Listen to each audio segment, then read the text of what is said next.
Good afternoon, everyone. Seems as if our numbers have thinned out a little bit, but you know what? We don't really mind because we're here to get the information. Where two or three are gathered. Yes, indeed. All right. So, how many of you stayed for lunch? Yes. I had probably a little bit too much to eat, just in all transparency, just want to put that out there, but we are here, and the good thing is that I didn't go to sleep afterwards, so that's the bad part, is I go to sleep afterwards, all right? So, a couple of things, because you are here, we have some gifts for you, so Miss Jordan, can you come up before me, please? And I saw another youth around here someplace. They just disappeared. There was another youth. My wife can help, though. We have some gifts for you for just showing up, for just being here for the afternoon program.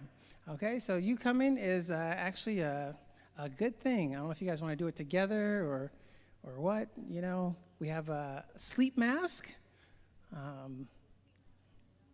And then you also have a resistance band. So we're talking about rest. So that goes along with the rest situation. And then we also have the resistance band because we talked about how resistance training is important as well. So we're going to take a few moments and pass that out because just for being here, you get a gift. See, we've got free food, free gifts, free speakers. I'm trying to tell you, this is like the best conference in town. Like you definitely want to come back again next year for sure. Yes, indeed. So I want to get a couple of audience participation things as we wait, as we continue on. Well, actually, let me just let everybody finish first, and then we'll do that portion. Let's give 2 minutes. Bobby, go ahead and turn the music back up for a moment, please. People are excited about their gifts.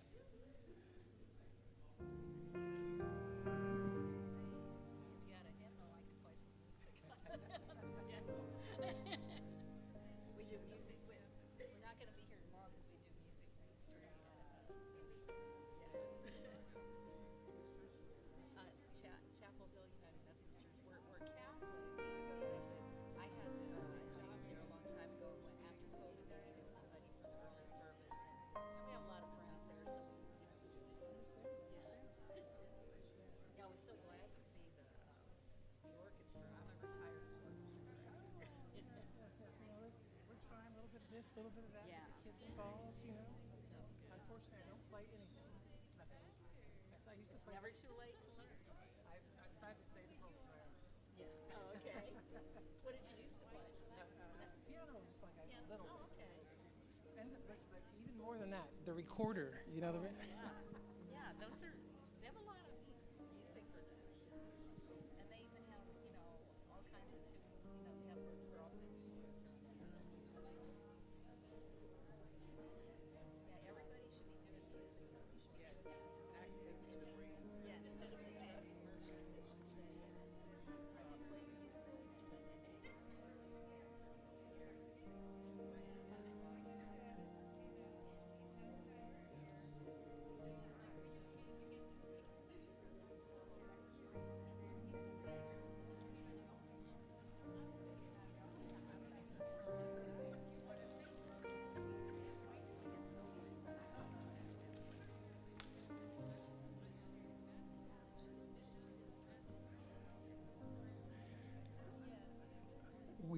We are missing our whole side over here.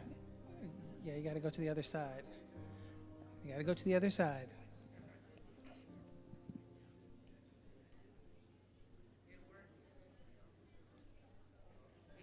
Yes. He's putting his wife to sleep right now. He's put the mask on her. He's going, guys, let's not use the gifts now. How about that, okay? Let's not put the sleeping things on. Yes, we want you to stay awake, okay? See some people getting too, you say what? No, we're not turning off the lights. We're not. Listen, calm down, people. Listen, this is a bad idea. Maybe we should have waited for these gifts till later. People are getting a little too comfortable right now. Listen, maybe we should have stayed with the exercise bands or something. Goodness gracious. Out there. See, that was good. Very good. Yes, indeed. All right, the gifts are coming. The gifts are coming around. The gifts are coming around. Just got a couple more rows to go, and then we can continue on.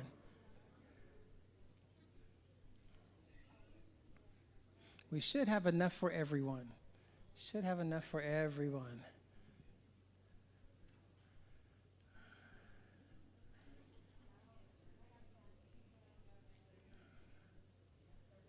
Okay, the gifts are coming. They're coming. We're on our last few rows here.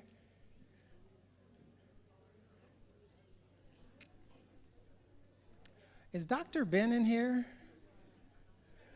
Where's Dr. Ben? Can you ask Dr. Ben to step in for one moment, please? No, you're good, you're good. Okay, so Dr. Ben, while we wait, just can you come for a moment, please? Just for one moment. So we were handing out some free gifts, okay? And you need to say something real fast. Give it time up for a second. There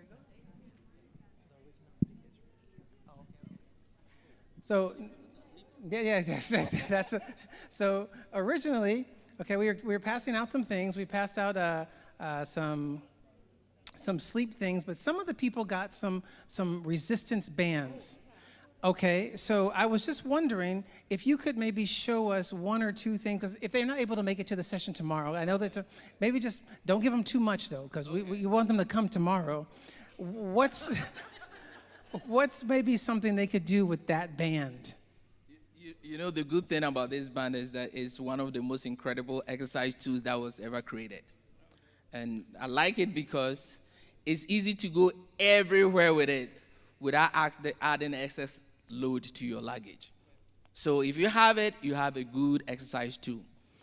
So depending on what you want to achieve, so let's start with, if I should...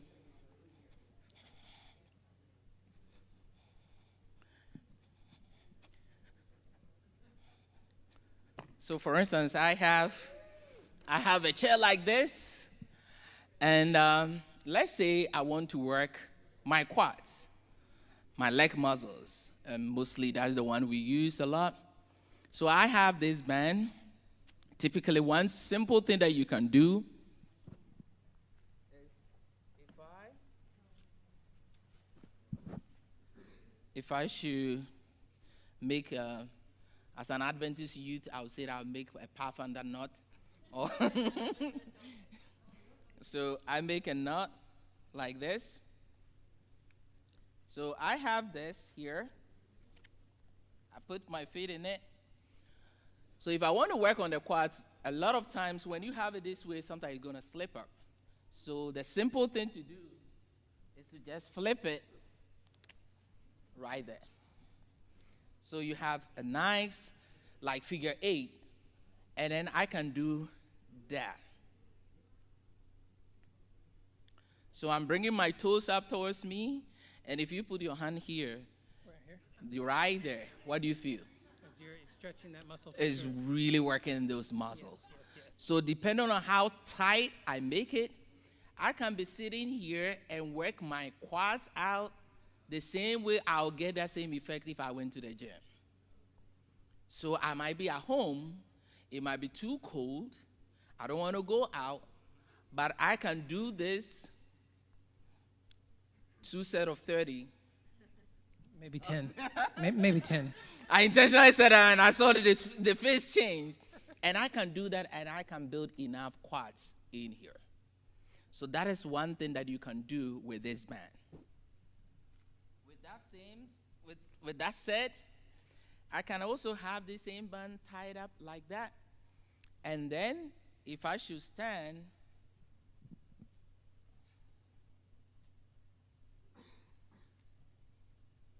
if I'm working the same knee, I can stand in there, put it around my knee.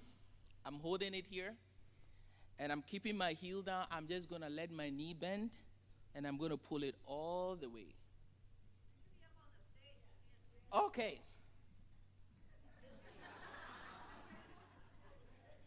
Is it better now? Okay. So I have this. I just created a little bit resistance. I'm actually holding on to it. I'm just letting my knee bend, and I'm going to pull it all the way. And you see, I'm not lifting my heel up. So if I do this, I'm going to work these same muscles as well. So you can actually have this resistance band and actually work your leg muscles and build enough strength in there. Position matters. The same thing, if I put this around my ankles and let this drop, I can lock my knee, and this time around, I'm going to work on my hips. So I'm going to go that way. The good thing about this is that this is the interesting thing. Although I'm working on mobility here, you know what is happening on the other side? Stability. So with this same thing, I'm working on mobility here whilst I'm stabilizing this. The only reason why I'm able to do this nicely is that my left leg is really doing a lot of work to stabilize, because without stability, you don't have good mobility. So I'm working this one, working on what? My glutes, extensors here. I can nicely face you, hold on to this, and then go out. So this time around, I'm working on the deep hip stabilizers on this side whilst I work on the mobility on this side. One of the nice ways people are going to cheat, you see them doing this, because they are trying to recruit their quads to do the same thing. If I want to work on the hip flexors, I can just turn around, hold on to this, lock my knee up, and then go that way. So the nice dining hall tables that we have at home, that I've never seen the family eat on it unless it's Christmas, let's turn it into a gym. It's much stable. That way you don't have to do any work of thinking that it's going to let you fall. But we can work on the hip flexors and do all of this. Another thing you can do is that We don't want to give them too much, though. Like because you're going to talk about this tomorrow a little bit during the session. yeah, we're going to talk Say we don't want to give them a little bit more to wait. One more. We talked about stepping things, so I can actually use this as a hurdle and then learn how to step forward, step back. Step forward, step back. So see what is happening. I'm forced to have a full range in my hip and step forward, so that if I'm having challenges stepping over things, I can get to do that. Switch and do that. So you can use this even just for the knee. You have this same tool, you can use it for ankle mobility and work on the foot intrinsic muscles. We can use this for the whole upper body workout. But if you want to know more about the upper body, guess when you'll have to come? Tomorrow. See, Sean, you're giving them too much right now. You're giving them too much. Those who have it, just a simple thing like you hold that, just that. I'm maintaining the same, and if you do this, you see those muscles at your back, just in between your shoulder blade where most people feel tightness over there. When you do that, you're going to feel so much tension in there and help build those muscles there. Normally what we call the parascapular muscles over there, you're just going to build up. So within this, I can also stay on a wall and walk whilst getting a nice V letter. So these are some of the things that we can do. Yeah, okay. Thank you so very much. Thank you. So I know those of you that didn't choose a band, you're maybe a little bit jealous right now. But we have 2 more bands, is what you're saying? Oh, we have 2 more gifts left. Yes, okay. Did it? Yeah. Ms. Donna says, well, at least I'll be sleeping good tonight. She's going to use her sleep mask. Very good. Thank you, Dr. Ben. I appreciate that. Well, thank you guys so much for sticking around. And we have more information to give you. Obviously, just in those last 5-10 minutes, we got a lot of information just like that. But we have even more. And so I want to bring up our next speaker, Dr. Medina. If you please come on, make your way this way. We want to... Oh, yes. Dr. Medina, I'm sorry. Give me 1 second. There is one announcement more we do want to make. This is Miss Sherry, and she has been helping with the children's program. And so for those of you who have children today, she wants to make an announcement about tomorrow real fast. Hi, how are you?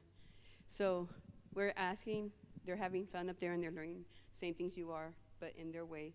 Tomorrow is also about learning, but it's also about them being outside in this great weather and engaging in good exercise too. So after you do the 5K, for those of us that are brave enough to walk or run, I'm gonna try, okay, no judgment. We will have kids events behind where you were eating in the kitchen area where the tables are. There will be a bounce house, there will be face painting, and there will be balloon making. So bring a kid plus a neighbor's kid if you would like. So they'll have a lot of fun. We're probably gonna have snacks out there as well. So please bring them back tomorrow from like 10:30, whenever the sessions start here. We'll be out there still enjoying more fun. So please bring your kids back to join us tomorrow. Thank you. Thank you guys so much for all that work with the kids. Last year we didn't have a kid session, and this year we do, and they're doing a lot of work over there. So we're very, very happy about that. Now, Dr. Medina, please come. Okay, Dr. Medina, I'm going to give you this mic right here.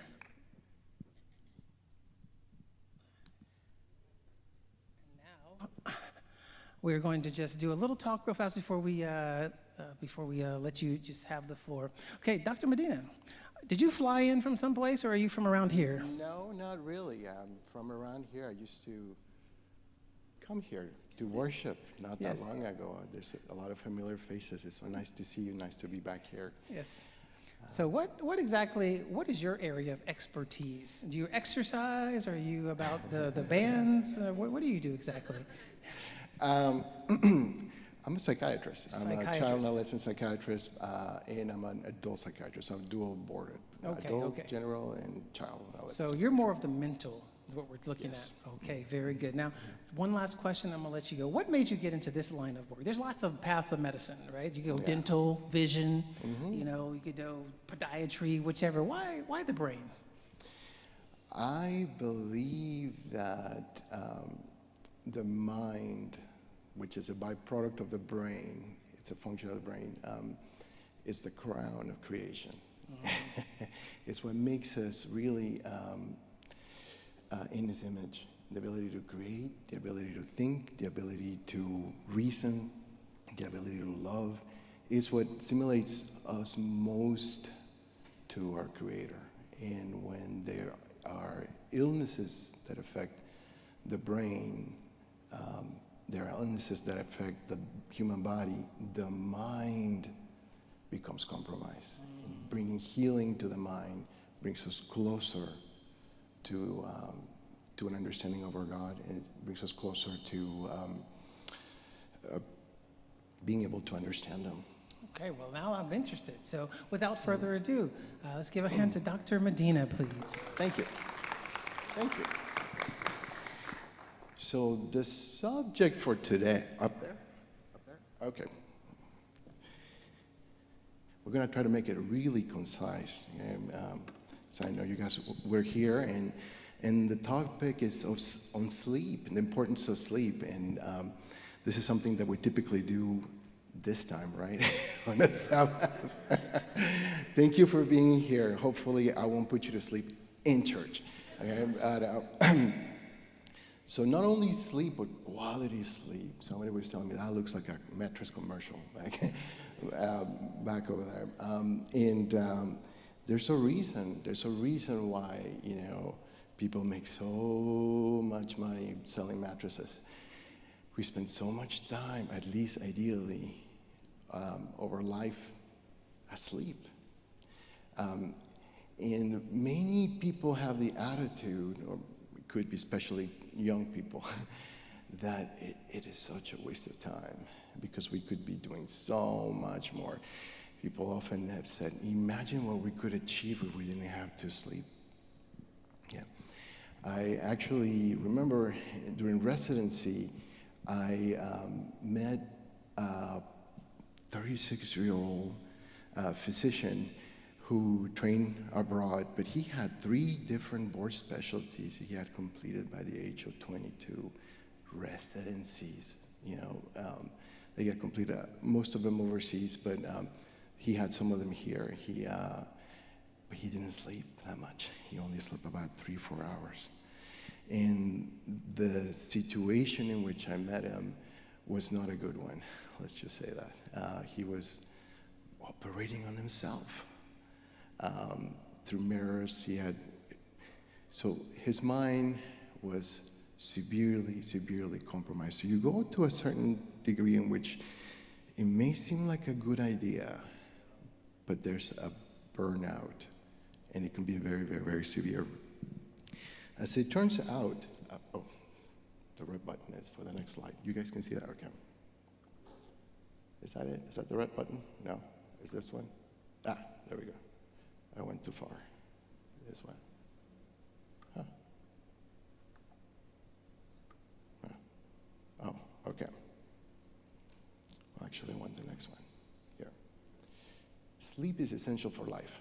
We've known this for a while. 1943, we know that not only people, but mammals that don't sleep die. Right. In 1983, Dr. Regentschaffen, tried to say that 10 times real fast, made a major discovery: without sleep, mammal will die.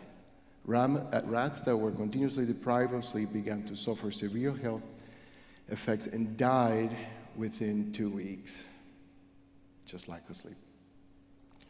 His work led to deeper exploration into understanding why sleep is so critical to survival. Though despite decades of research, the answer is still unclear as to why they die. In fact, in autopsy, there were several reasons they died of different causalities. Some of them had cardiovascular collapse through their heart. Some of them had, CDAs. Some of them died of kidney failure. Different causes for death, but they all died by 2 weeks. They were all dead. So let's go back here. So speaking about production, trying to avoid sleeping just so that we can get more done,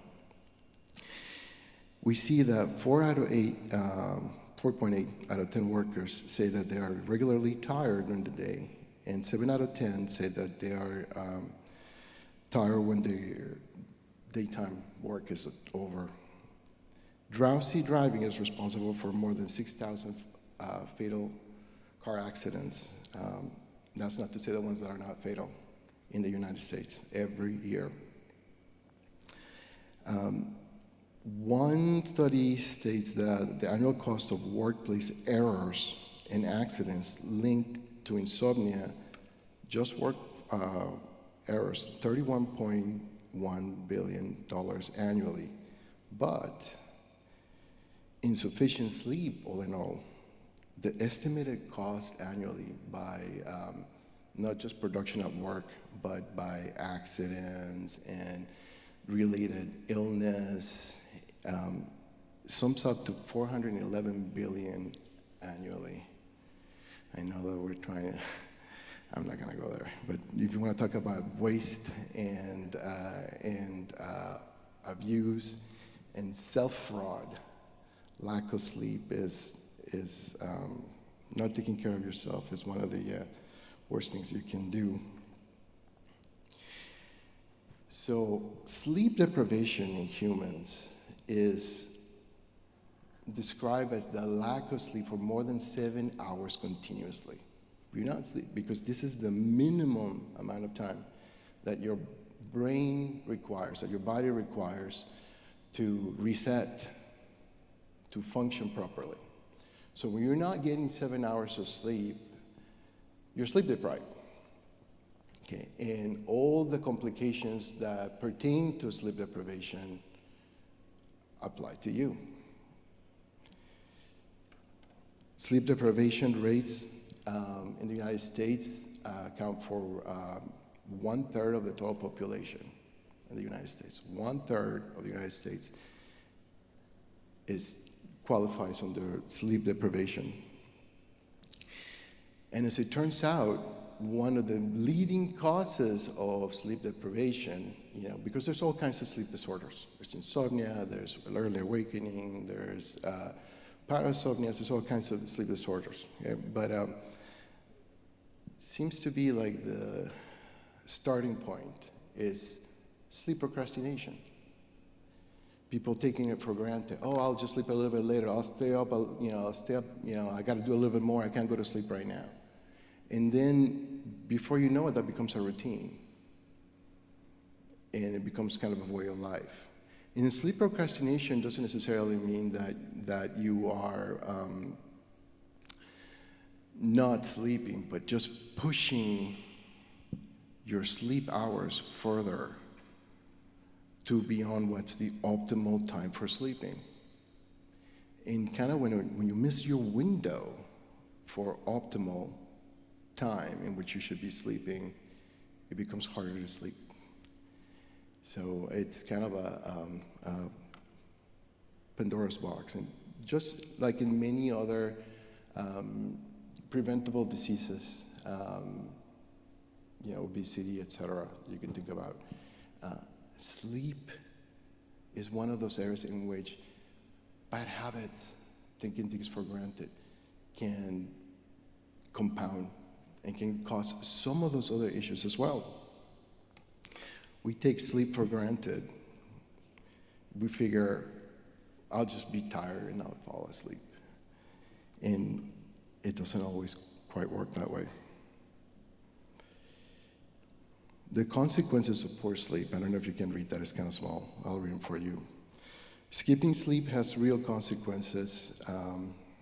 Some complications of chronic sleep deprivation include increased risk of metabolic diseases. What are metabolic diseases? You guys probably talked about it earlier today, right? So metabolic diseases are, metabolism has to do with the consumption of energy of your body, right? So, you have a furnace and you feed it, for energy, right? So what do we do for energy? We eat, right? So if we have a surplus of energy, our body does not waste it, it stores it in adipose tissue, it stores it in fat, So that fat is very vascular, requires blood supply to it. And so it's hard for your heart to supply blood and to pump blood through all of those little vessels, extra vessels that are just sitting there. So you put strain in your heart, right? You have high blood pressure because you have to send that blood against all that resistance, right? So you have to increase the pressure, like the water, you have to increase the pressure to get it all the way to the edges of town. Same thing, your heart has to increase, your vasculature has to constrict, and you have to increase pressure to deliver blood to every single one of your adipose cells.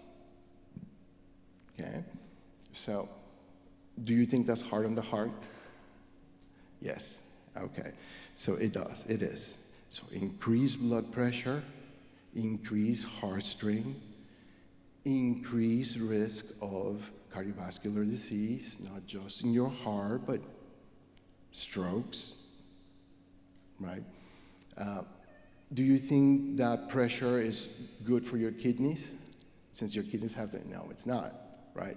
So renal complications, kidney failure, right? So those cardiovascular issues. Obesity, does lack of sleep, can it make you gain weight? So it turns out that not getting your 7 hours of sleep is very traumatic to your body. In order to endure that trauma, you have to secrete a stress hormone called cortisol, right? Cortisol is going to make sure that you have enough energy, and it's going to make you very, very hungry.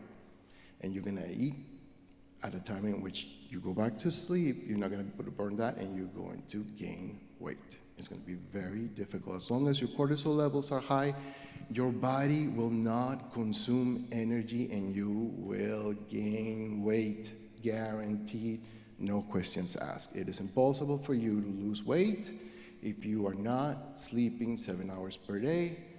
End of story. As long as cortisol is there, you will not lose weight. Okay? On and on. Decreased immune function. So we just talked about cortisol, right? So cortisol is an immune modulator. Okay? So when you have high allergies or when you have a high immune reaction, you've heard probably about prednisone, right? You've heard about certain steroids. So cortisol is a steroid, right? A corticosteroid that our adrenals produce. And it reduces inflammation. It basically tells your immune system to settle down. Don't act. Do you think that this is going to make you prone to infections? Exactly. So think about your immune system as the police, okay? So you don't want police brutality. You don't, right? You don't want the police to come over here and start beating up on everybody, right? We don't, right? That would be very bad, right? But if we were, but you also don't want them to be, just eating donuts, right? At the shop. If there's something going on, you want them to be there, So you need them to be there and you need them to behave, right? That's what you want. Our immune system is like that. Many times, it beats up on its own. You've heard about lupus, you've heard about rheumatoid arthritis, you've heard about myasthenia gravis, multiple sclerosis, you've heard about. So lack of sleep will make your immune system misbehave. Okay, so you put you at high risk of autoimmune diseases. Diabetes, obesity leads to that, right? So diabetes type 1 is an autoimmune disease. Glucose intolerance, insulin intolerance, or lack of sensitivity of insulin, type 2 diabetes, right? Cancer. Our body makes, I don't remember the number, but a lot of cancer cells. I don't remember if it's in the thousands or it's in the millions. Every day you make cancer cells of almost every single type of tissue. Every day we make cancer cells, every day. And every day our immune system takes them out. Do you want it to be hypoactive? So yes, lack of sleep increases the risk of cancer. Okay? Cardiovascular disease, cancer, and there's cognitive decline and poor mental health. Do we have that in America a lot? Do we have a lot of cancer? Do we have a lot of cardiac disease? Do we have a lot of diabetes? Do we have a lot of mental health issues? Has it become more in the forefront? Are we sleeping well in America? It's definitely a contributing factor. It's one of that is very often taken for granted, neglected, and we look for all kinds of answers, but we neglect the most simple sometimes. The 7 laws of health? Sleep is one of them, right? And how wise was Sister White putting these on, right? And talking about these. How wise, how ahead of her time. And I'll stop the plug right there on that one. But for somebody who had a limited exposure, science has come to show that there was certain light there that was ahead of its time. Let's move on.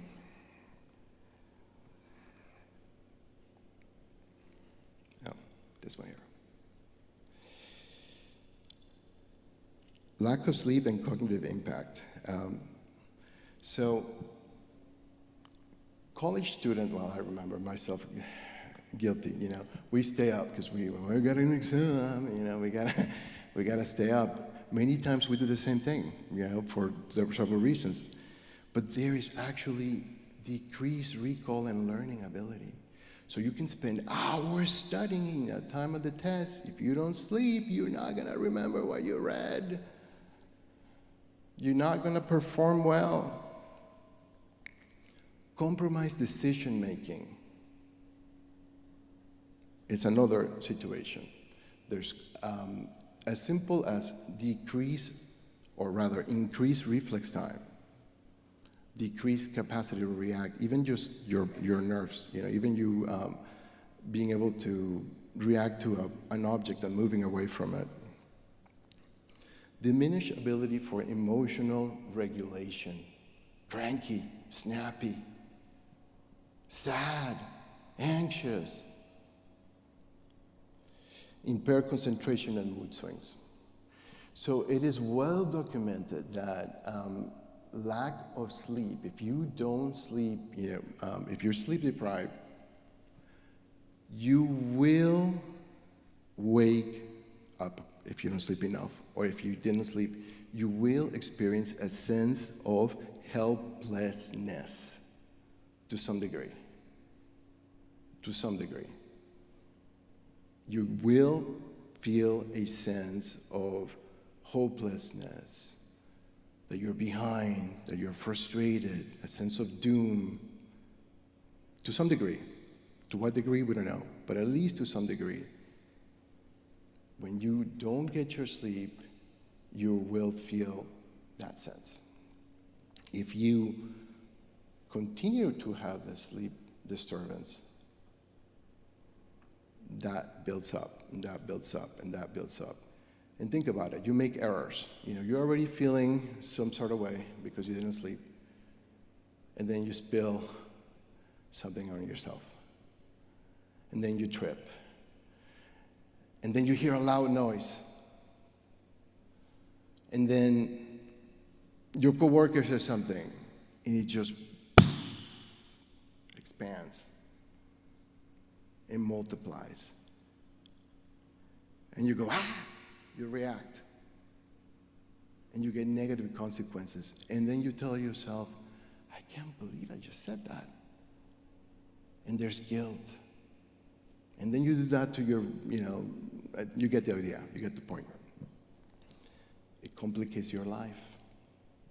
And now you're really stressed out from everything. You try to go to sleep and you can't shut your mind. And now you don't sleep. And then you start again the next day, and you start again the next day. And that's one of the main patterns that we see on a daily basis. People that come over, they're not sleeping, they're not, and they're having all kinds of work problems, marital problems, depression, etc. Just from that. So this is not a real. This is more of a functional picture.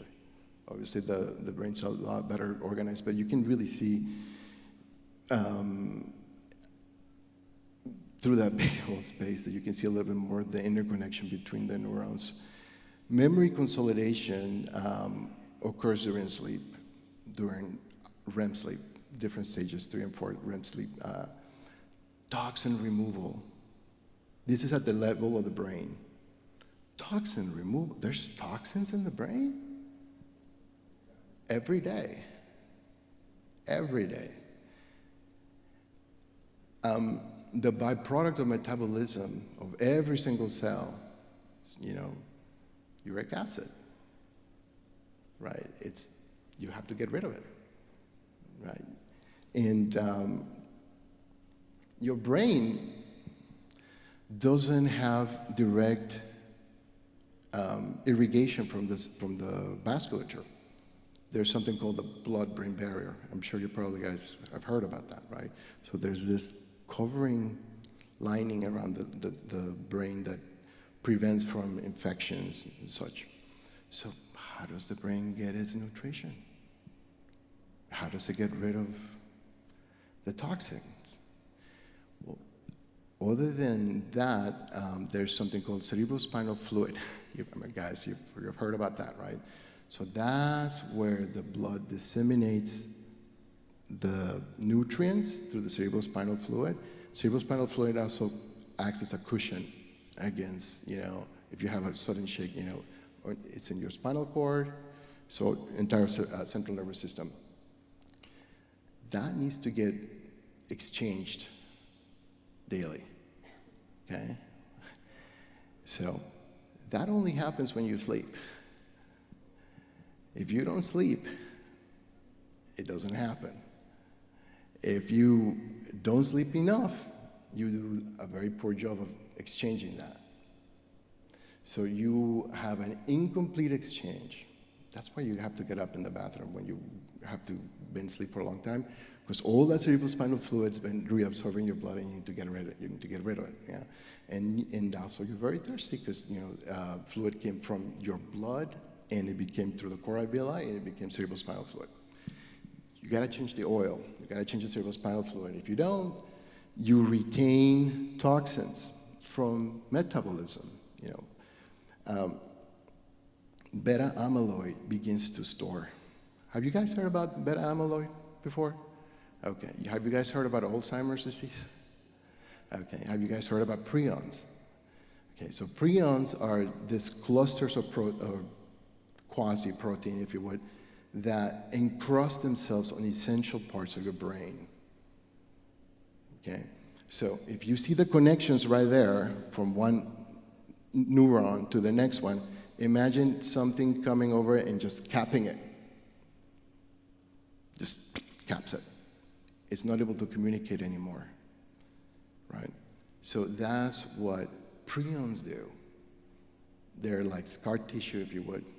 And it typically happens at the hippocampus, which is the part of the brain that goes and retrieves memories. So I'm sure you've known somebody with Alzheimer's disease, right? They can't remember things, right? They can't remember people that they've known. They could, if they could only access those memories. The memories are there. They just cannot retrieve them. Right? They just can't, the hand that goes and retrieves it is blocked, right? Through Parkinson's disease, similar situation, different type of prions, So sleep is a big protector for this.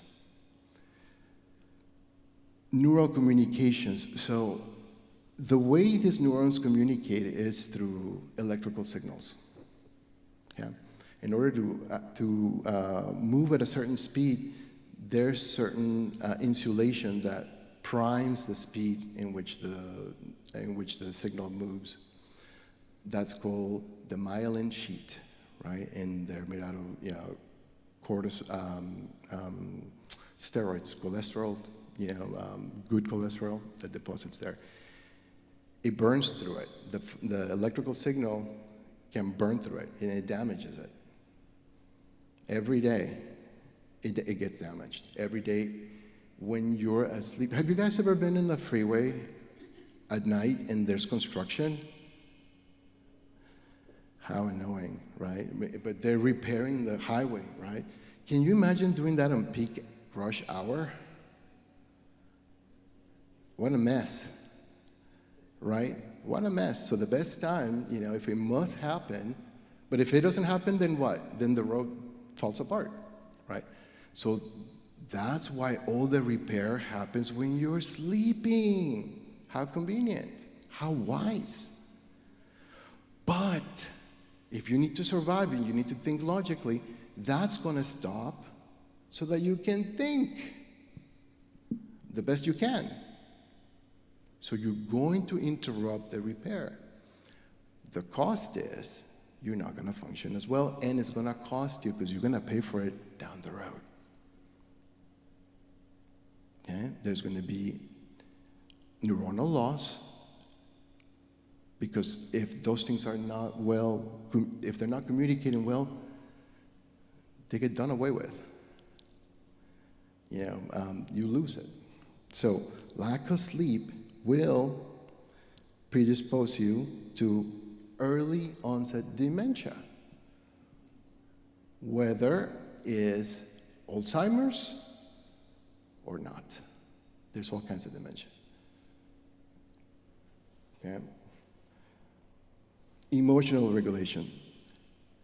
We already talked about feeling hopeless, helpless, right? It is more difficult. And here's the kicker: brain structure maintenance. So we're talking about maintenance, right?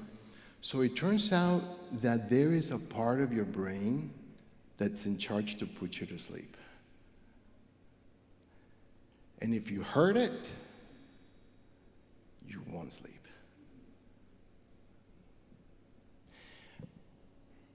Around age 65, we begin to have fragmented, and by the way, don't despair, if you're for those moving in that direction.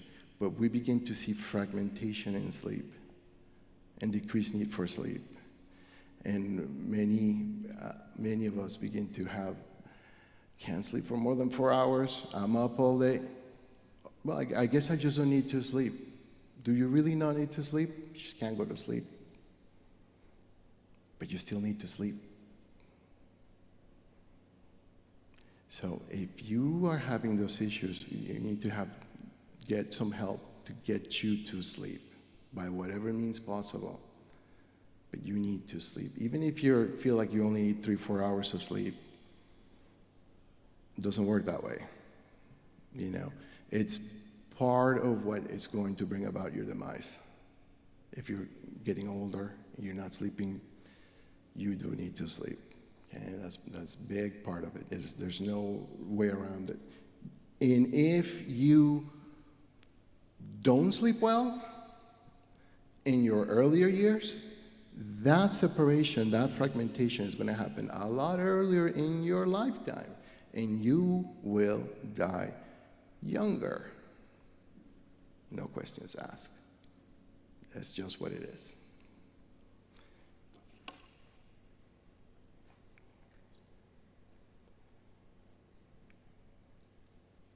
So, hold on.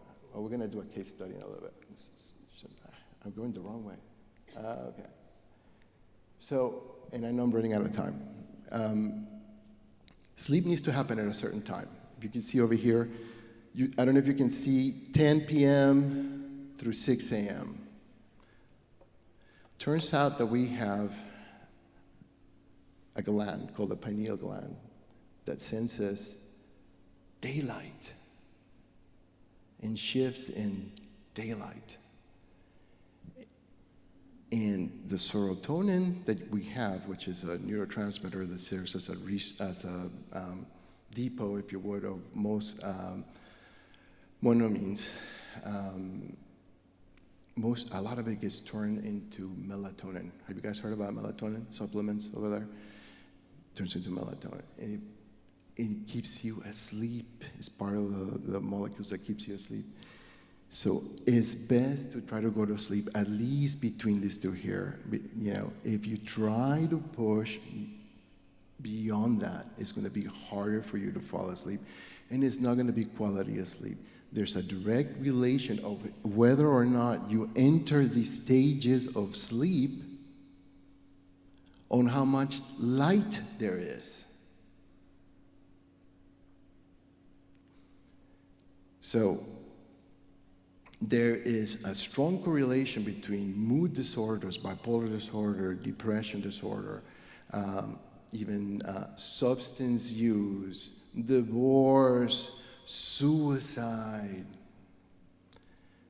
on people that work at night.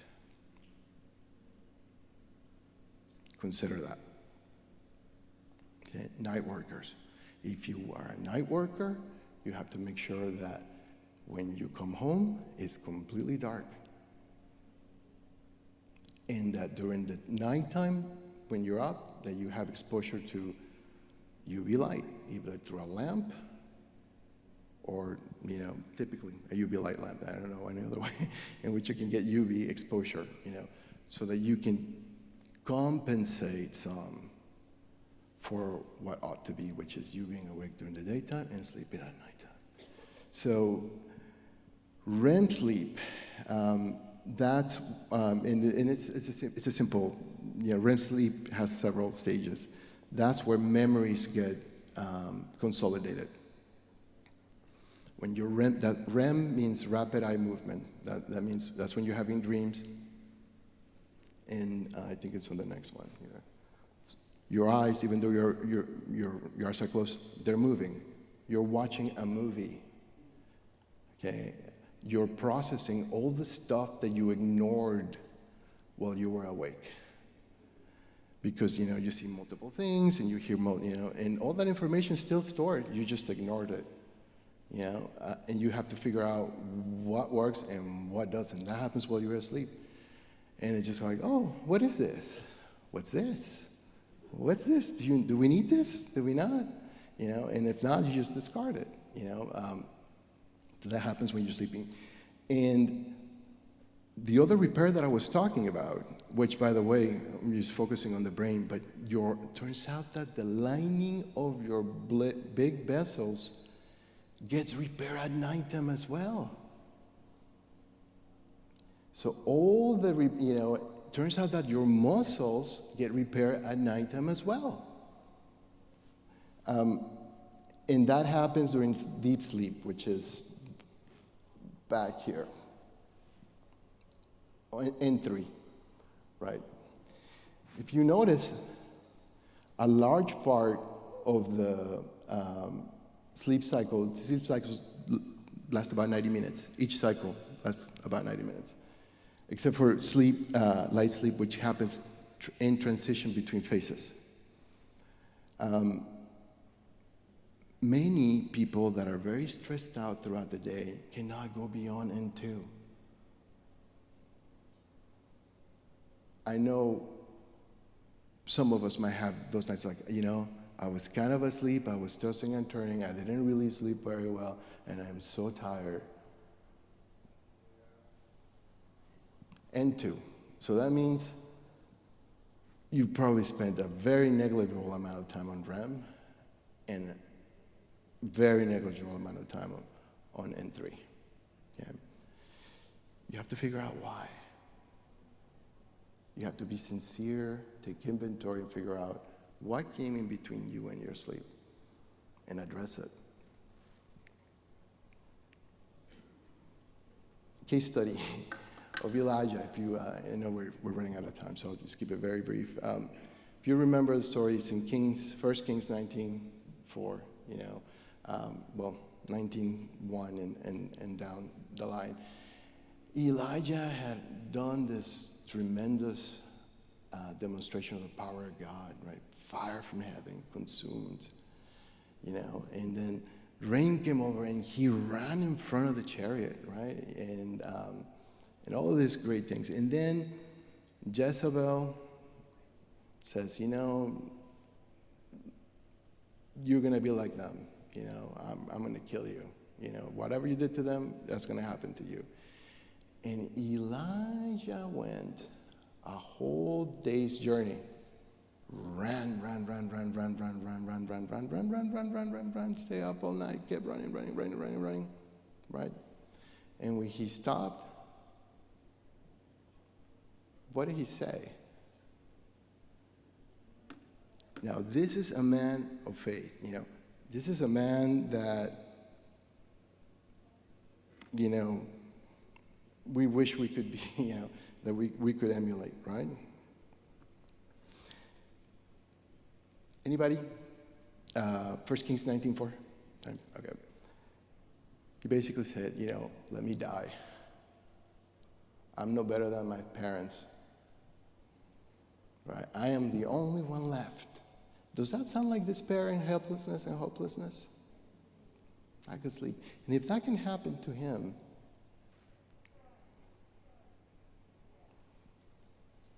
sleep disturbances and lack of sleep has the strongest symptom correlation amongst all comorbid factors preceding completion of suicide.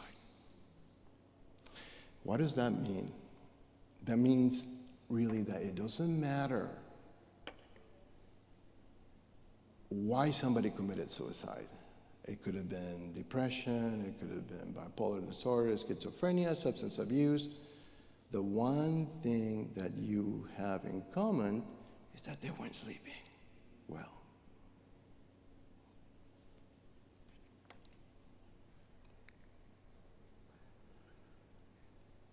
It's a Stanford study here of 50 young adults with suicidal ideation. And I'll just give you the highlights there. Basically, it was found that falling asleep at very different times each night was especially predictive of increased suicidal symptoms. Falling asleep at different times of the night. Sleep procrastination. The relationship between sleep and suicidal symptoms held even when researchers controlled for the participants' depression, substance use, and severity of other suicidal symptoms. So even when you take that out of the equation, sleeping at different and consistent times is what increased the risk of suicidal ideation. And they concluded because sleep is something we universally experience and we're very more willing to openly talk about relative to our mental health, we believe that this study represents an important opportunity for suicide prevention.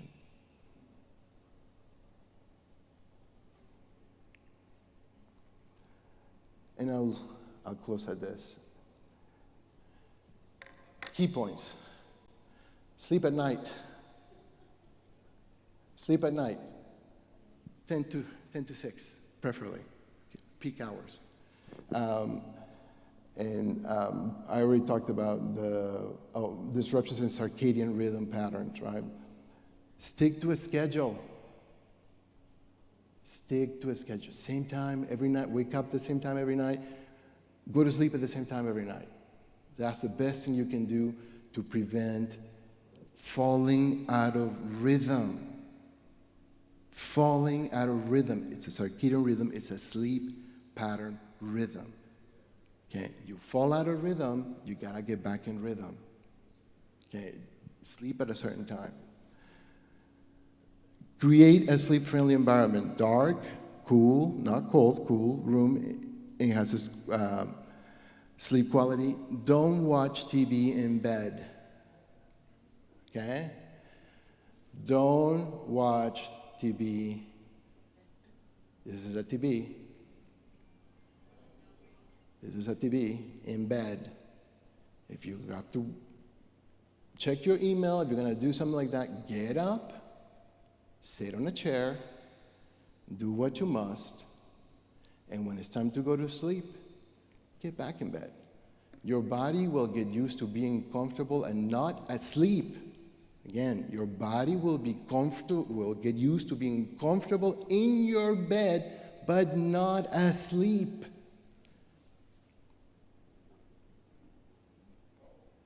You understand? When you go to bed, you sleep. If you're going to be doing something else, reading, eating, do it somewhere else. Not in your bed. Because you don't want your body to get used to being comfortable in bed and not sleeping because you're going to be tossing and turning. Okay? All right. Light.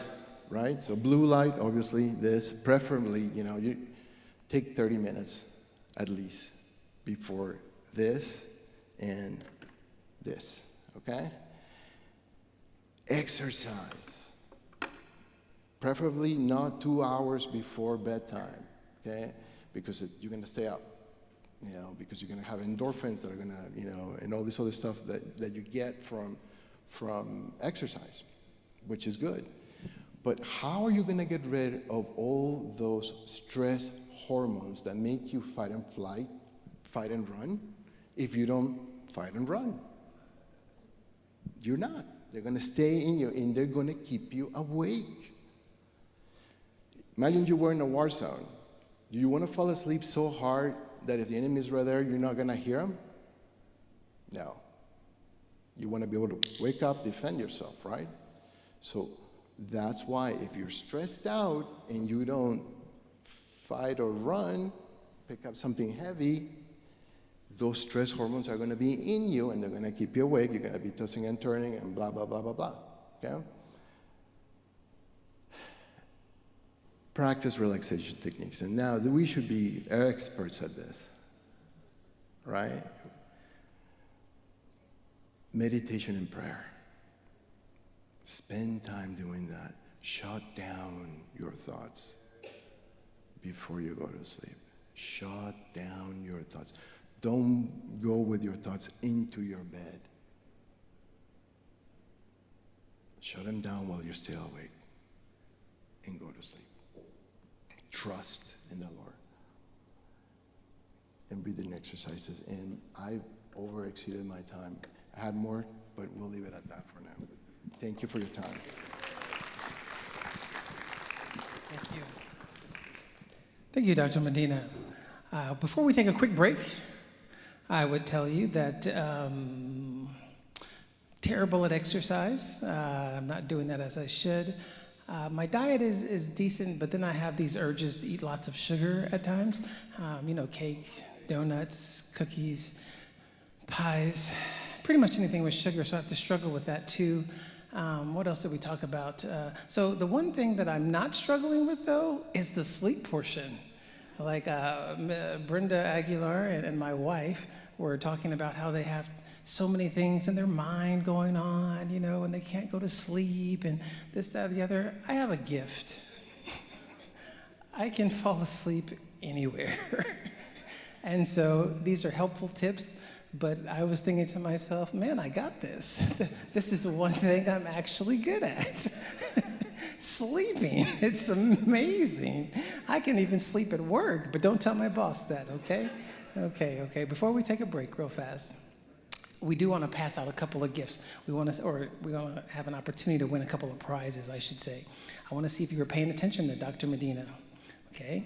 So I'm going to just see the first hand that I see, okay? How many hours of sleep do we need in order to lose weight? I saw your hand.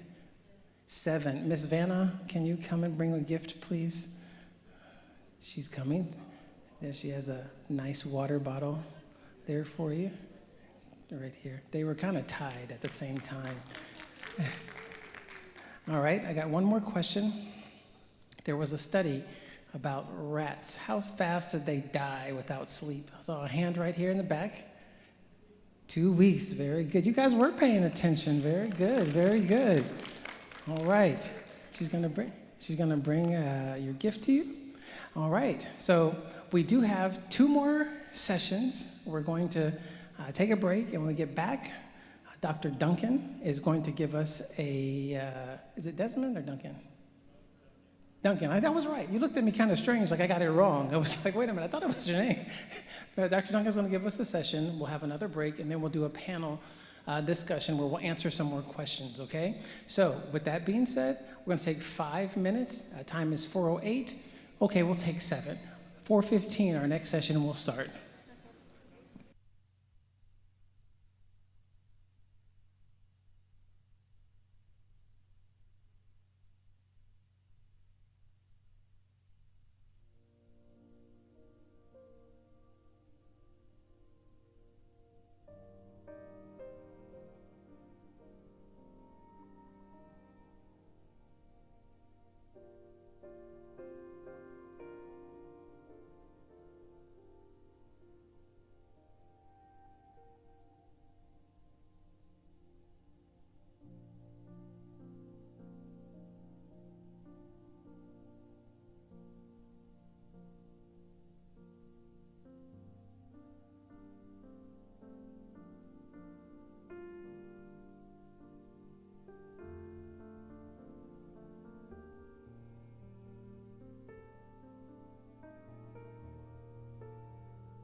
4:15, as promised. We are back. We are back. So I just want to, I don't need you to answer it. I'm just going to look at you, okay? And you're going to tell me by the look that you give me whether or not, you fall in. Are you getting 7 hours of sleep at night? Oh, see, she got a big smile on her face. Got a big smile on her face. Let's see. Who else looks suspicious here? How about you, ma'am? You getting 7 hours of sleep? Oh, look at that. We're 2 for 2. 2 for 2. Who else is there? Let's see. How about you, ma'am? We getting 7 hours of sleep at night? Ah, the look is giving away that maybe perhaps we were not getting our complete 7 hours. That's one of the things that I do want to work on. Like, I was just speaking with one of the doctors, and we're like, we can fall asleep anywhere, but are we getting enough sleep? So that's definitely something we want to do. Where's our social media manager, Brianna? She was just in here a second ago. Oh, there she is right there. Very good. So earlier today, we were talking about if you were interacting and engaging with us on our social media, and a couple of you did. Now, if they're not here, we can't help that. So we'll go down the list a couple of times. So our first winner? Okay, so our winner for this water bottle is Ad J. Lewis. Oh, she's right there. All right. You are here. Thank you so very much. Do we have another winner? We want to do one more? Yeah, we can do. We do. Let's do one more. We have another water bottle we can do. Let me grab the water bottle. So our next one will be Beryl Oatchen. Beryl, is Beryl here? I think that we should. It's Dr. Prince's wife. What is going on? It's rigged. No, okay. She commented on. Okay. We'll let that slide. We'll let it slide this time. Okay. We have a couple more prizes to give out later on, so stick around. But before the day gets away from us, we do have another session. And come on up, Doc. And he's going to give us about a 20 to 30 minute presentation here. He says not? Okay, an intro video. So I'm going to let him do his thing, and then we're going to take another break, and then we'll have our panel discussion where we'll answer some more questions. Thank you. All right, really quickly, I know we've been sitting for much of this afternoon, and one of the things that we haven't talked about, and there's actually a research study done out of Loma Linda University that talks about sitting as being one of the #1 killers. So at this time, as you're able to, I wanted to ask everyone to stand briefly and just use this as an opportunity to stretch, to twist, to reach up to the sky, get that blood circulating just a bit. If you want to jog in place, you can do that too. It's a good practice. Highly encourage it. If you have sedentary jobs that require you to sit often, they recommend that every 30 minutes, and sometimes you can set a timer on your phone, every 30 minutes, take a moment to get up and to stand, stretch, walk around, come back to your desk. All right, and then as you're ready, feel free to take your seat. I also encourage folks, if at any point, so we're going to show a brief video, if at any point you need to just get up and stand on the side wall, that's completely okay. Want to encourage that mobility. Again, my name is Lesford Duncan, Executive Director of the Outdoor Foundation. I had the opportunity to share a bit this morning, but wanted to bring it back. So we left the panel discussion with one of the segments having talked a little bit about childhood trauma, talking a little bit about resilience and how that ties into this whole conversation around fitness, lifestyle, healthy living. And so I wanted to share a little bit about myself to kind of to preview this film that we did about 4 years ago on resilience and outdoor recreation, the importance of outdoor recreation. Come from a background, Jamaican American parents who were phenomenally incredible people.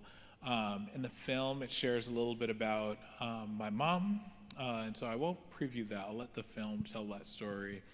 and some of the things that we went through in childhood that created adversity in my life. And so I've spent much of my life just thinking about, really inquiring about, training about, educating communities all across the country on adverse childhood experiences, trauma, and how we bring about resilience through that.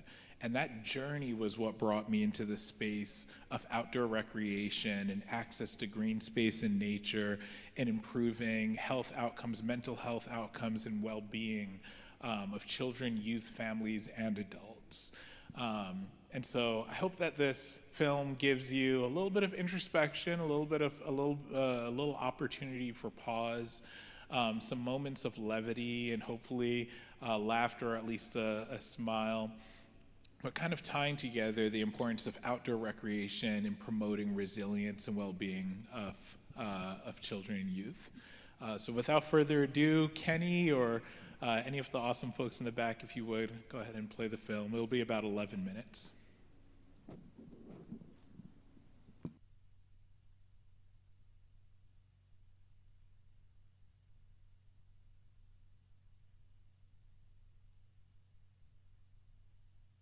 The sound might be off.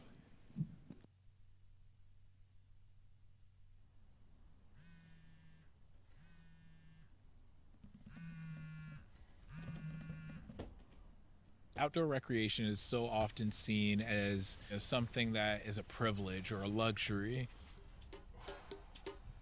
But really being in the outdoors is more than just a nice to have. It's really critical. It's essential to our health, to our well-being, to our joy, to our resilience.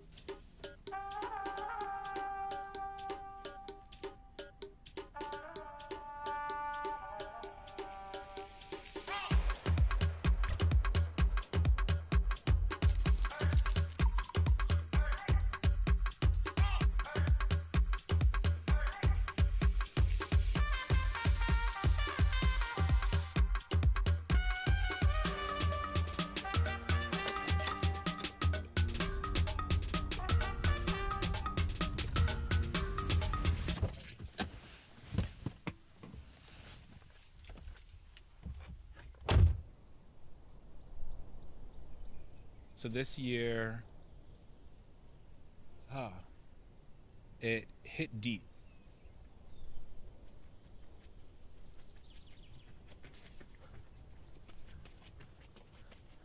Seeing Ahmaud Arbery shot and killed while doing the sport that I love. The apathy, I would say, of many communities around America hit hard.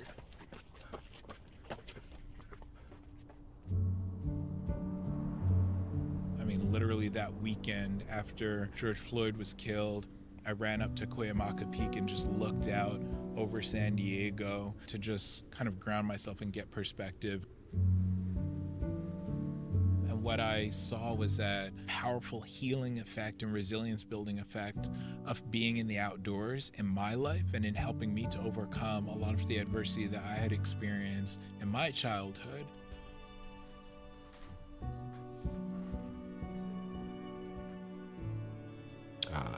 Here we go.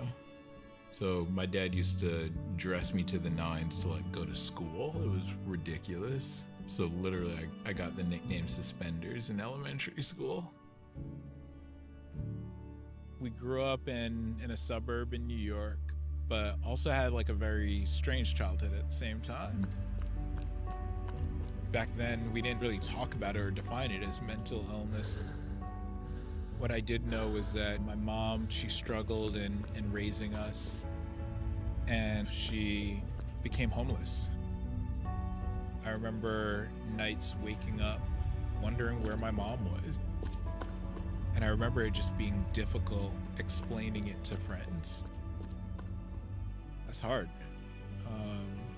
It's hard knowing that your mom, who was such a beacon in our community, Columbia educated nurse.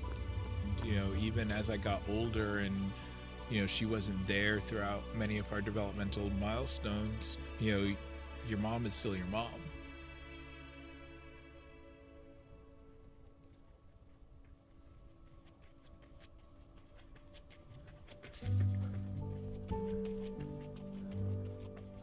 Yeah, people have different choices and take very different paths. It's more than a nice to have.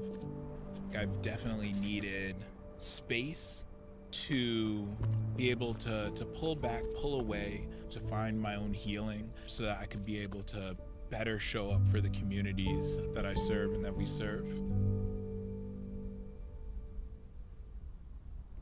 Morning.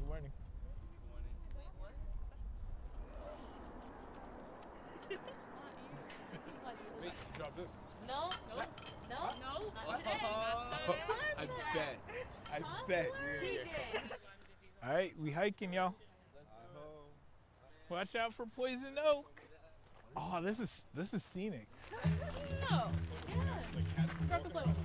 I know it's not. Yeah, like, okay, there it is.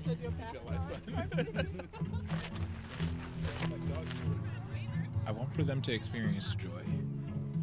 My hope is that every kid at least has one moment of joy that sparks something incredible in their life. It's like those first moments are, I think, very special. By the ocean, sleeping by the ocean, just hearing the waves. To see how her attitude just changed from that, like just that little outdoor experience. I don't know, just being out there, I feel more like connected to myself. Seeing just how untouched some of the world can be. My job is empowering the next generation of leaders. It's important for the youth to have access and to know that they have access to these outdoor spaces, because in so many ways being in the outdoors is healing, is health, is well-being, is mental health. And so a lack of access, I would say it's like taking away opportunity. It's like taking away opportunities for joy. Yeah, I didn't have that growing up. It was very much hustle and bustle, survival mode. Let's figure out how I'm going to eat today. Let's figure out, if I can take some food from school so I can have food over the weekend. Let's see if my mom's going to the hospital today, if she's going to be drugged up, who's drinking, who's screaming, if we're going to have a place to live. You did a great job. I did an awesome job. Thank you. I know, right? Over 95% of the kids that we work with are living in poverty. Many of them are experiencing community violence. Many of them are experiencing violence at home or substance abuse and addiction. When you get on the bike, make sure you're comfortable, make sure that your seat is adjusted. For me, my brain just never shut off. It was always something. It was just this constant whirling of like panic and anxiety and fear. I definitely think that, I see myself in so many of these kids. Try and swing your right leg from I remember camping in Joshua Tree for my first time. It was my first time camping, first time pretty much everything. I'll never forget my first time climbing Mount San Jacinto. Getting at the top of that cave scramble. After that last bit of scramble, just standing at the top. And you could literally just see the whole world. You just experience a sense of joy and accomplishment. The first time where I had felt like the world is okay. Just feeling like anything was possible. Like it gave me the opportunity to build something within me that was stronger. For me, finding the outdoors and finding that inner peace, all I wanted to do was make it so that people could find that too. Go ahead, I have your bike. You're not gonna fall. It should be on flat land.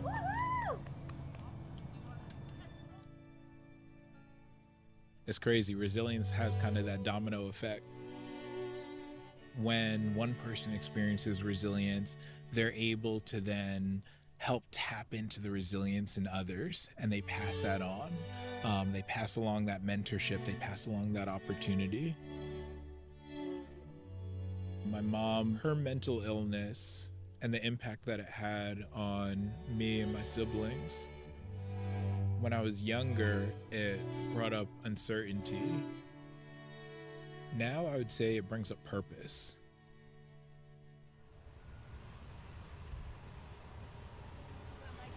You want a real challenge? Okay, what? Go dance out on this kayak. No. Growing up poor, you don't have the most access to let's say a beach or a hiking trail. So that's your walk going down the liquor store. The outdoors is so critical and essential to our health, to our mental health, to our well-being. And the fact that it's treated as a luxury is one of the greatest disservices to our communities. Allowing people who come from neighborhoods like mine to just like get out there and see what's possible. They're able to define their own experiences and be a different person.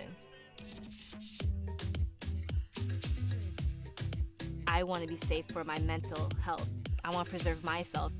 The outdoors for us was like our safe haven. Just seeing how, like, yes, you were born in that neighborhood, but you don't have to be the stereotypical person within it. I came bearing gifts. What's up, Greg? When you consistently don't see yourself represented in outdoor spaces, it never quite clicks that I too could be there as well. Many of us are working to increase that representation to then open doors for many others. Sometimes when we are told that we can't do something, we really believe that we can't. But then when you see one other person who's capable of doing something, it broadens your potential. Go to Crab Shack and back, about 3 miles, 3-mile run. Decided to come down here downtown today, have a little fun. Coming together in groups like Black Men Run and the Nod has really been a healing and restorative place for me. A place for me to grow, a place for us to support each other and uplift each other. In so many ways, there's a traditional way to be in the outdoors. In order to increase diversity in those spaces, we have to kind of open our minds to just different ways that people can seek and experience joy in those spaces. I just prefer, like, you should take lessons, you know, and I can teach you, you know. Oh gosh, Les, I'll help you, you know. Little 2-7, no.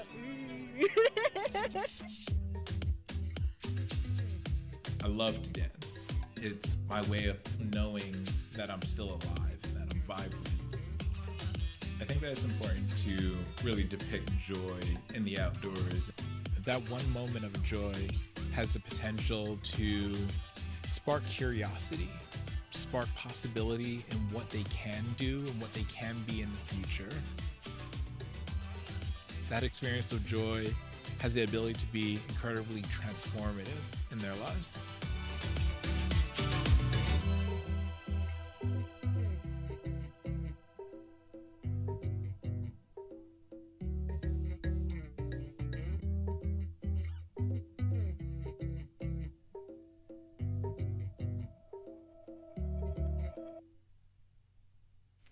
We do thank you, Doctor, for the work you're doing with the youth, but it also encourages us to get outside. Don't stay inside all day. We do have another session coming up, our last one, our panel discussion from the doctors, but first, do you know what we want to do? You want to get up and take a break real fast, you can go to the restroom real fast, but this break's only going to be 5 minutes. 5 minutes exactly. All right, we'll see you when you get back.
right.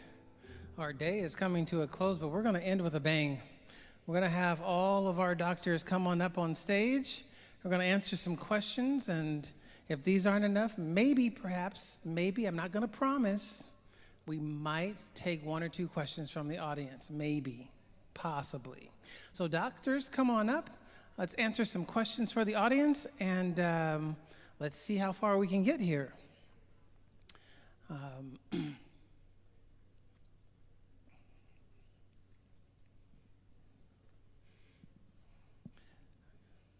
I feel surrounded by lots of smarts here. I'm the least educated out of all of them. However, I can out-talk all of them. All of them. They don't stand a chance. Actually, it's really nice to meet all of these doctors. All of these doctors are really down to earth. Sometimes I meet doctors, and they seem so very much robotic. They're just going through the checklist of, does this, do you feel that, whatever, and you try to talk to them. They're not really interested in talking to you. So it's really refreshing to meet all of you guys. You laugh, you joke, you have issues and problems too, and, so that's always comforting. Like, oh, these doctors are humans too. You are the binder, AJ, I think. And you're actually awakening our souls. Oh, thank you. Thank you. That's true for me. I have that effect on my wife, too. All right, let's get into it. Okay, so I want to reframe the question a little bit.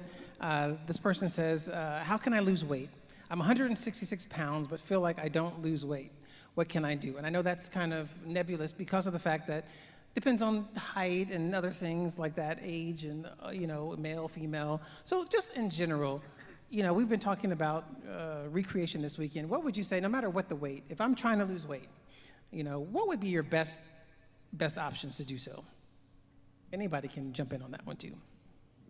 I mean, without getting into the details, I just want to actually get a pretext. Because we admire human body. I think I heard from other speakers as well. I just want to emphasize that fact. This is an amazing machine in the universe. So human body knows how to get to that balanced state, only if you treat it right. Having said that, I think the 3 primordial pillars I always refer to: eat, move, and sleep. Maybe you don't realize that part of those 3-legged, stool or the chair is defective. So if be open to it and recognize where the opportunity is. Your body will go back to that ideal body state. We always, scientifically, we say, look at your BMI, your ideal body weight. It can be, different for different individuals, but I think we can get into the details, but I think I just want to reassure that if you take care of those primordial pillars and eat more and sleep, your body will get back to that ideal weight. And the question is, how do we get to the details? I think we can get into those details. Where is the nutrition, where is the exercise and sleep factors? Just throw in, I'm assuming this person feels like they're at a plateau. That's what the question feels like. So they lost some weight, they're stuck. So I totally agree. There's 6 main pillars, right? Diet's got to be good, exercise, move more, sleep, de-stress, be social, which is really important, and then avoid risky substances. Like if you're drinking a bunch of alcohol, the worst carb in the universe, it's going to be very hard to lose weight. The one other thing real quickly is if you're doing the same thing again and again, it's very hard to lose weight. Your body will adapt. So if you're, like we talked about on Friday night, if you're doing 20 minutes fat burning zone on the treadmill, your body's adapted already. You're not burning as many calories as you thought you were. Same thing, there's an incredible study on The Biggest Loser. They actually looked at their metabolism before they went to camp, at camp, and then went back to reality. And what they found is their metabolism had slowed down by, one guy's metabolism is down to 800 calories per day. So when you're going that slow, burning that little, it's hard to lose weight. So you're going to have to shock your body. That's why HIIT, increasing load on resistance training or running faster, you have to do something a little bit different to shock your system. All right, thank you very much, guys. So this next question, I have no idea really what they mean, but I feel like you guys as doctors will know. It says, what do you think about high total cholesterol but great triglyceride? Is familial high cholesterol real? I don't know what that means either, but maybe you guys can explain what they're talking about and educate us a little bit. Do you want to repeat the question, or do you guys get it? I can take it. I'm cardiology, deal with cholesterol all the time. Sorry, I feel like I'm talking too much. So familial hypercholesterolemia is real.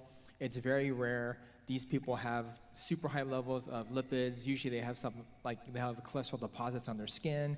You can see it. Those people need meds because no diet exercise program is going to work. Now, triglycerides, there's total cholesterol, HDL, which is a good cholesterol, triglycerides, and LDL, which is a bad cholesterol. LDL is the most important. Triglycerides, and this is going to be confusing, triglycerides that are high are a risk factor for heart attack and stroke and death. Making that number lower does not impact your outcomes. 2 big studies in diabetics where we actually lowered triglycerides. Numbers got better, event rates were exactly the same. So that's not a typical target we look for. But I'm sure these doctors know if your diet is super sugary, super processed, and you're inactive, your trigs will be up. So that's a marker of a bad lifestyle. Once you fix your lifestyle, the trigs really come down. Yeah, I'll totally agree with Dr. Han right there. So triglyceride can be, I think the way I see them, and correct me if I'm wrong, very transient. Unlike in other cholesterol numbers, it can be transient. You can go very high and low if you just by changing your lifestyle or the diet, because the only one thing is if it's extremely high into thousands, it can hit the pancreas. But you got to look at other elements. By changing the diet and aerobic exercise, I think you can easily bring the triglyceride down. And there's a new conversation about ApoB and then little A and then those other factors in the cholesterol. But familial thing is real, and then triglycerides can be easily fixed. All right. Dr. Duncan, if I wanted to start organizer groups to go to the park, showing them exercises, stretches, and nature, must I call the park and ask permission? Oh, great question. Just in terms of organizing community programs for outdoor recreation, I would say, so it depends on who the land management agency is. So city parks sometimes have different rules from state parks, have different rules from national parks, and national forests and so forth. And so it would depend on who the regulatory body is for each of those, and then it would also depend on the size of the group. But I do love the intention, though, of gathering people and connecting them to those spaces. An interesting fact here in Texas that I learned from my friend who leads Black Outside is that something like 90 to 95% of Texas land is private land, which is different from other states like California, where you have over 35% of lands being public land, and that much more accessible. And so there's an interesting correlation there also for those that are interested in green space access and how that impacts health on the health of communities, right? Do you have access to green spaces, to nearby nature, to parks 5 to 10 minutes down the street from where you live, or accessible transportation to parks that are further away? Thank you. This is one that might be also for you guys. Someone asked, earthing, in quotations, does it really help with sleep? And are there any studies? Earthing. Yes. Right. That's a real true phrase. Yeah. Earthing. Yes. Maybe I can pick up on that. I unfortunately I can't quote any studies, but I can take you back in time. Earthing. I think these concepts are not novel. We are phrasing it in a modern way. We walked on Earth, real Earth. This is not real Earth. We walked barefoot. That's not what we're doing. That's why we need to go back to the source and the original, the nature. Earthing is real, in other words, as long as, because we are celestial particles. We are part of the universe. Even the human body is designed, to be, impressively different, but we're nothing but, stardust, and there's a gravitational force, and then there's electric, activity happening in the body. And the point is actually when you truly follow the earthing, meaning your barefoot must touch the earth, not the concrete, preferably if you have a grass, I think, touching the grass, I can't expect a grass to grow on a concrete or some kind of, slab. So hopefully that's 99% it's earth. If you walk on a beach, if you walk on a real, soil, if you go to the trekking, I think that's the best place. But if you're coming in contact with the true earth, that's where the earthing comes from. There is magical physiological changes happening in the body, and people did experience results. And there are studies, I can't quote anything specifically. Actually, let me take it to the next level. There is an earthing mat you can buy on Amazon. I don't have earth around. I can't think of earth. Everything is either tiles or some other artificial source. Where do I find it? Well, there's an earthing in the third pin in the three plugs. There's actually earthing. Someone connected it to the earth somewhere. So someone actually introduced that product. Actually, there's one on Amazon. You can buy that mat. All you're doing is barefoot. You stand on it. You plug it in. You magically connect it to the earth. I can't prove the benefit, but actually one of the champions we had yesterday, he tried it and he said, "Doc, it works." Well, okay, so there's proof evidence. You can look up online, I think, learn more. I don't want to drag it, but I think it's a real concept. Yeah, I haven't heard it actually called earthing before, so I definitely need to familiarize myself with the concept. But yes, grounding though in grass, in nature. I'm not sure about a mat that you buy on Amazon. I'm sure it has. You can find it in a corner store, Amazon. But just to add to the comments, so yeah, there's a tremendous amount of energy that's still not fully understood in nature. What we know is there is a direct correlation with being in nature, being surrounded by trees, being on grass, touching water. That correlates with a whole host of positive health outcomes. An example, though, and again, there's a tremendous body of research that's still emerging in that space. There's a lot of energy and a lot of information that's transmitted underneath the ground that we don't know of. One of the most diverse species and populous species around the world is fungi or mushroom. And mushrooms send all sorts of signals and messages, it's been shown scientifically, miles away to let trees know that, an adverse weather condition is actually coming and to prepare the rest of that ecosystem for that thing. And so it's interesting when we think about ourselves as humans as separate from nature, right? Like we are supposed to be integrally connected to nature, but yet we build a lot of structures, at work, at home, in our church, right, that separate us away from nature. So it's so important in our daily life to make it habit and tradition, just to reconnect. Someone also briefly mentioned after the comments earlier, they were like, all right, so just getting outside is enough. So what I'm hearing from you is we don't need to move. I want to be clear, exercise, as you'll hear across the panel, is incredibly essential. That movement is essential, and also time in nature is essential. So whenever I get the chance, I take my laptop out onto my deck, I'm surrounded by trees at home, listening to birds. I'm connecting to nature in multiple ways while still strapped to my laptop computer. There's ways to be creative in reconnecting ourselves to nature. So what I hear from you is that I should shower less. Keep the earth on me so that I'm just kidding. Hey, I'm a backpacker, so I might not disagree.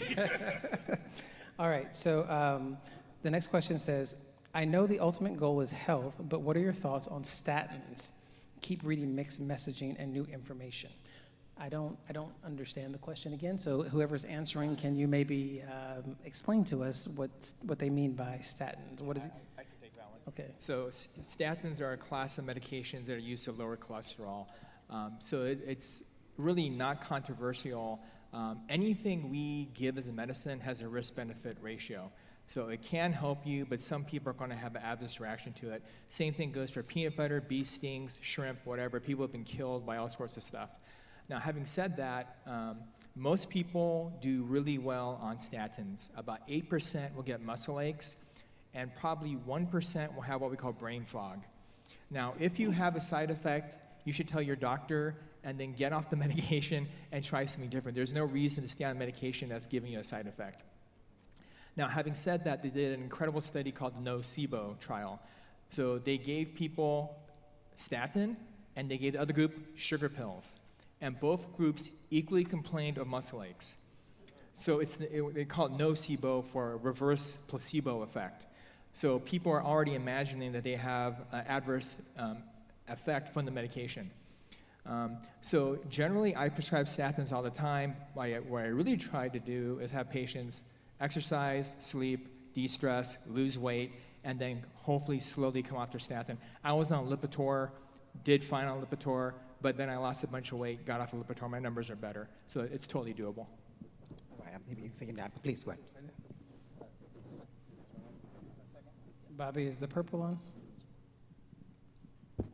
Are we on? Okay, there you go. We're on. Okay, all right.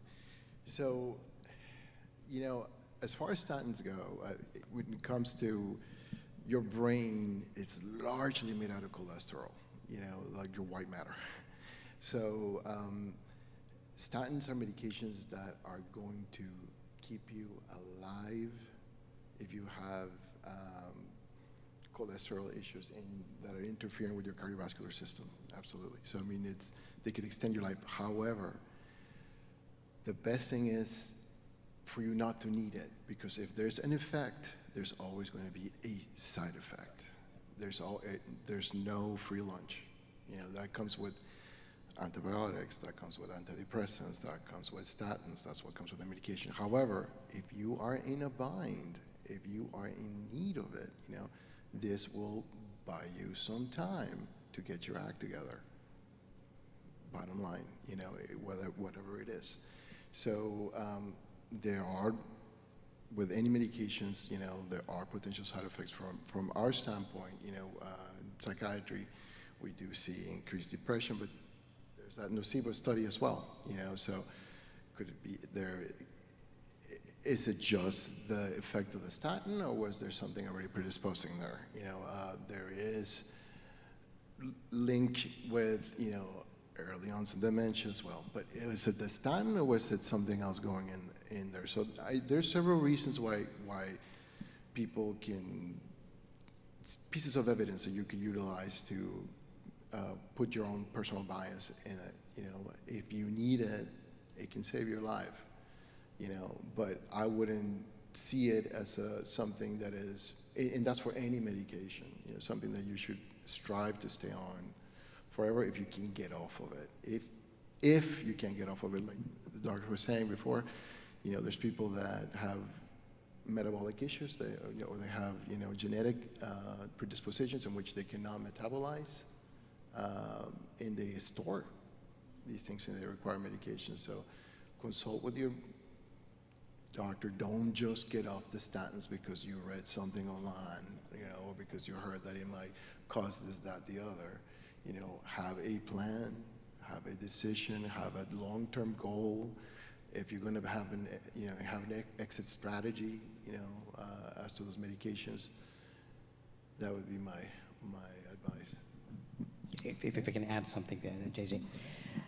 Because I see where the question is coming from. Nowadays, there's a lot of, you know, discussion on the social media, and I think the different platforms, you know, I think some can argue for statin. Statin is actually a cholesterol medicine. So if I have high cholesterol, if I have diabetes, blood pressure, somebody put me on a cholesterol medicine to prevent heart attacks. Or if I had a heart attack, so that's the premise. And then I think the source of the question is there's a lot of discussion about, and I think we're over-prescribing, you know, these statins, and then do they really work? There's a lot of side effects and all that. I have a little bit of a different approach. In other words, I think I can be in parallel with you all, but it does work. Some studies say, you know, maybe 10% of people can benefit, but we don't know who that 10% is, so we just kind of blanket out everybody. And I'm not really worried about the side effects that actually people talk about. I mean, I hardly see, there are a lot of other medications who cause really scary side effects. So my take or answer would be, if that just masks your cholesterol value, and there are better ways to go beyond, get benefits in a far beyond just masking your cholesterol, do that. In other words, gonna try to address your lifestyle source rather than just, you know, taking a statin and forget about it. Because depending on, you know, why your physician is prescribing, I mean, there is a genuine reason why you should be on it. But don't take it for granted, because we did have patients in our lower, not me. My patient's cardiologist reduced. I didn't, because I made them reduce the statin levels, and some actually stopped because the numbers were so impressively better. So without achieving, finding a way to kind of lower it, you can't just, you know, blindly stop it. Yeah, just to add on to that, So if there's any notion that doctors make money prescribing drugs, we don't make any money prescribing drugs. I mean, seriously, I wish we made money prescribing drugs. The other notion here is with any medication, if you cannot have your doctor tell you what the risk-benefit ratio is, you should not fill that prescription. And this is very interesting. There's actually, the short name is the Pooled Cohort Analysis Calculator. The doctor should have it on his phone. He can plug in all your numbers and say, this is your risk of having heart disease in the next 10 years. And then there's a great button that says add statin. And then it'll give you another number, and it'll tell you how much your risk has been reduced with statin. I do this with my patients, and if you already had a heart attack or a stroke, your risk is very, very high. But if you've not had any vascular problems before, your risk is low. Then you do the calculation, then you plug in do statin, and seriously, that number moves like only 1 or 2%. So you have to look at what your risk profile is, not just what your number is. Also your age. There's only one study above the age of 75 where statins make you live longer. Every other study, it's been negative. And that's why when people get older, this is going to sound bad, but a lot of times we de-escalate all medicines because we're giving you side effects and we're not prolonging life anymore. Just to pick up on that, I know I don't want to drag it, but because he opened it, a good point on that. Because yeah, we don't get any medication, whatever. But just by prescribing, doctors don't make any money. That's actually absolutely true. Because I write prescriptions in my, one practice, and I de-prescribe in another practice, right? And I don't get money from either sources. One of the reasons, my opinion is the reason we just prescribe prescriptions is that's the easiest thing I can do in 5 minutes. And you have a number that calls for a prescription, there is a medication. I think that's what drives knee-jerk. But other than that, I think there is no big conspiracy that the doctors are making money out of these prescriptions. I got to add on to that. Sorry. But I'm trying, Prince. I'm trying. Yeah. But if it's so much easier for me to drop a script than take 5 or 10 minutes to counsel the patient. Because I have 20 patients waiting for me. It's easy for me to just get this guy out the door, and then I bill for the visit, and everyone's happy. He got a script, but I have not addressed or really made that person any healthier. What I love about this whole panel here, and this is going to sound really self-serving, but this is a group of people that if we do our job right, we're putting ourselves out of business. And that's what we want. We want everyone to be healthier. We have hobbies. We got stuff to do. We don't need to go see patients all day. Seriously. Right. I agree. Okay, so I think we're good on that one. Okay. Yeah. So there are two questions that are very similar here, so I'm just going to ask them together. They say, where can we find vegan foods that are not processed? And the other question says, we are told to stay away from processed foods. Are the vegetarian foods that are canned or frozen better than processed food, or are they processed too? So basically, to summarize, are there any good vegan processed foods? Well, there are a lot of ton of vegetarian food that are processed, especially they try to find alternative to meat, and in all of that they have actual plant-based that actually have been processed to the point for them to have the taste of meat. So yes, you can have vegetarian food that are actually processed, and that is also then you might as well have to eat the meat because that is even less process, let me put it that way, than the actual one. So that is why it is more like if you're going to have those vegetarian meals, you should have the homegrown ones where tomorrow I know they're going to be we try to organize and have better recipes that are more natural, and the ingredient that are going in. In fact, I had a friend that was a vegetarian, and then he traveled to Dubai, and then he came back fat. So we are making fun of it, and then he told us, he was eating all this tofu, and then we actually realized that the particular tofu that was actually so processed, he might as well have eaten meat, and he would have even gained that amount of weight with all the vegetarians. So yes, there are some vegetarian meals and then other things that are so processed. They take the plant ones, and then they are quest for them to have the meat taste. They process it so much that it loses its efficacy or it loses its value. So Ben, you were fat shaming your friend that you hadn't seen in a long time. That's not cool, man. In fact, we actually made fun of him, and it was so interesting that he actually admitted, and that's why I got to know that this is what he actually went through. And it's like in his quest to actually stay on being a vegetarian and out there, he was struggling. The alternative was to find these ones, and he realized that they were very much processed. So am I hearing the best thing is unprocessed foods, Yes. plant-based, right? Like making it from scratch is Making it from scratch. ideal, even though it takes more time. Yep. It produces mindfulness, right? You know what's going in your body, and overall produces better health outcomes. Absolutely. Actually, that question is a whole host of a whole conversation, right? In other words, so because it's confusing. That's what the industry is confusing us. The whole nutrition is confusing. Because I do get patients. I've been plant-based, for 5 years, 10 years, 15 years. I'm still in trouble. Well, plant-based is not the answer. So what were you eating? Okay, I have, a freeze full of, this plant-based meat and plant-based this and that. So yeah, the processed, even if it's plant-based, processed products are actually even unhealthier. They're actually more dangerous than organic, good animal-based products. So we got to go back to the mother. I think I always, that's my premise, basically. Go back to the source. Where do you find the healthy plant-based meals? Home, okay? Yep. Because the restaurants, by definition, they're designed to do what? Not Make to help money. you, heal your stuff, to feed you. You want to go back to them, right? So there are many ways and reasons why they want to make it more enticing, and then don't fall in trap with that. That should be your celebratory, your cheat day, or whatever. But I think one last thing I would say is every single restaurant, there is a way to find the best option. Yep. And then I experiment. I take my kids intentionally to all kinds of cuisines, just to find if we can find the best options. My kids actually, they mastered it now. Mom and Dad, you guys can eat in this and this because we have some freedom for them. So we are lacto vegetarians, but there's a way to find that. There's a running joke that one of my friends was like, you know that, oh yeah, that taking fries is vegetarian, right? So, so yes, that is a more processed food. So yes, he's taking fries, but that is vegetarian. But that's not the kind of vegetarian that we're looking for. Yeah, AJ, can I just add something?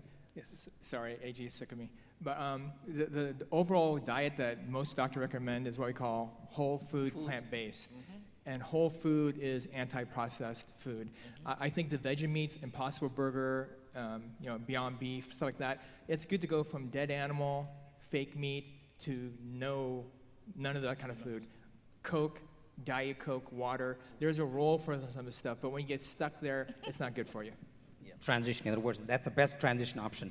I do enjoy, Beyond Burger. When I go, there's nothing else, but I just want to eat a burger, so that's my cheat day. All right.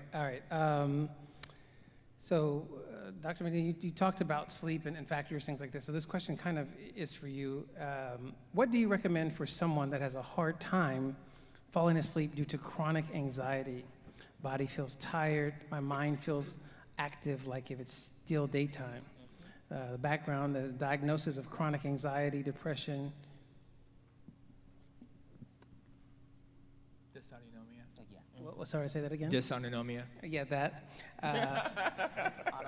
Dysautonomia. Yes. And then they're on sertralina and Alprazolam, yeah. Alprazolam. Yes, medication. I'm on psychiatric medication. as Sleep the medicine. current treatment. Medicines help a little, but I still continue to struggle falling asleep.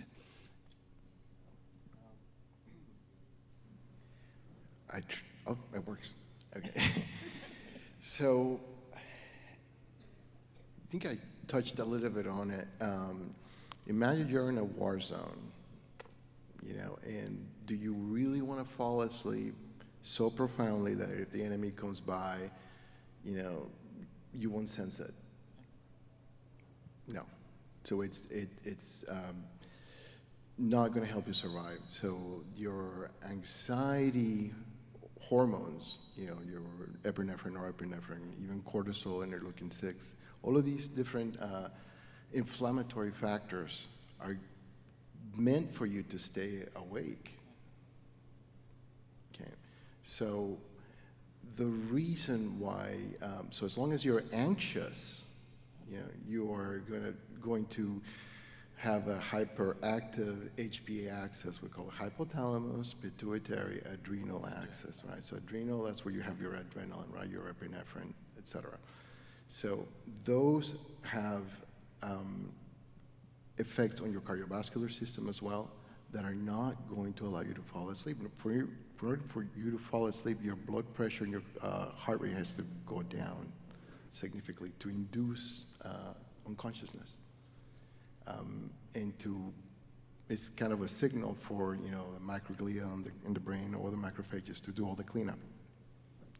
So your blood pressure needs to go down, your heart rate has to go down, your anxiety level needs to be low, okay? So getting rid of some of these mediators for wakefulness, if you would be best if you could.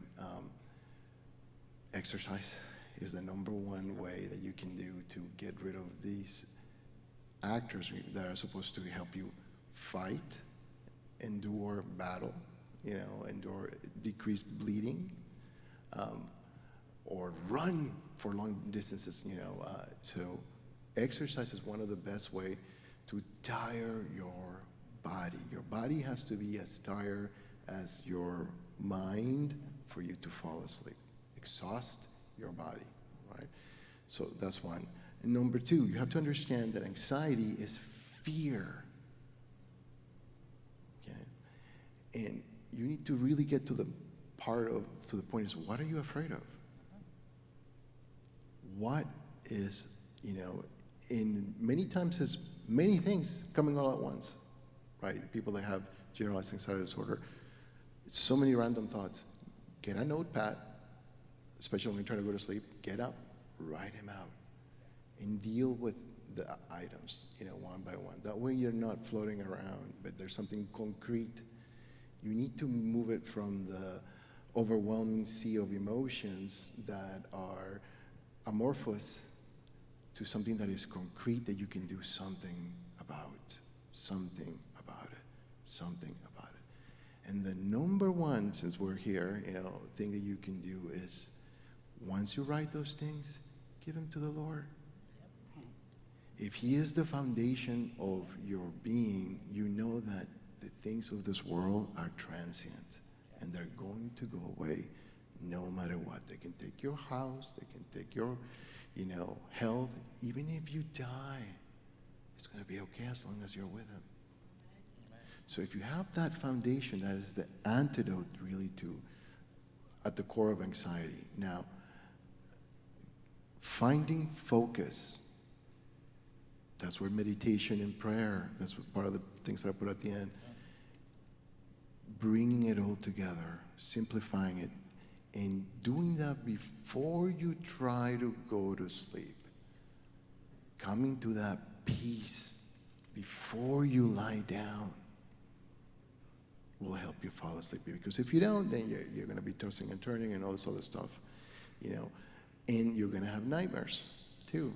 The things that you remember throughout the day, the things that you ignored as your subconscious, so to speak, brings things up in your rapid eye movement, you're going to build a narrative of horror. That you're going to figure out, is this threat or non-threat? And you're going to see it as a threat, even though, you know, you're going to make up, you know, you might have seen this object over here, you're going to dream about it, you ignored it, and it's going to be some sort of a threatening item. So decompressing, you know, taking care of your body, exercising, getting rid of all those things. Obviously, limit yourself to situations that are stressful. Don't deal with stressful situations before you try to go to sleep. Okay?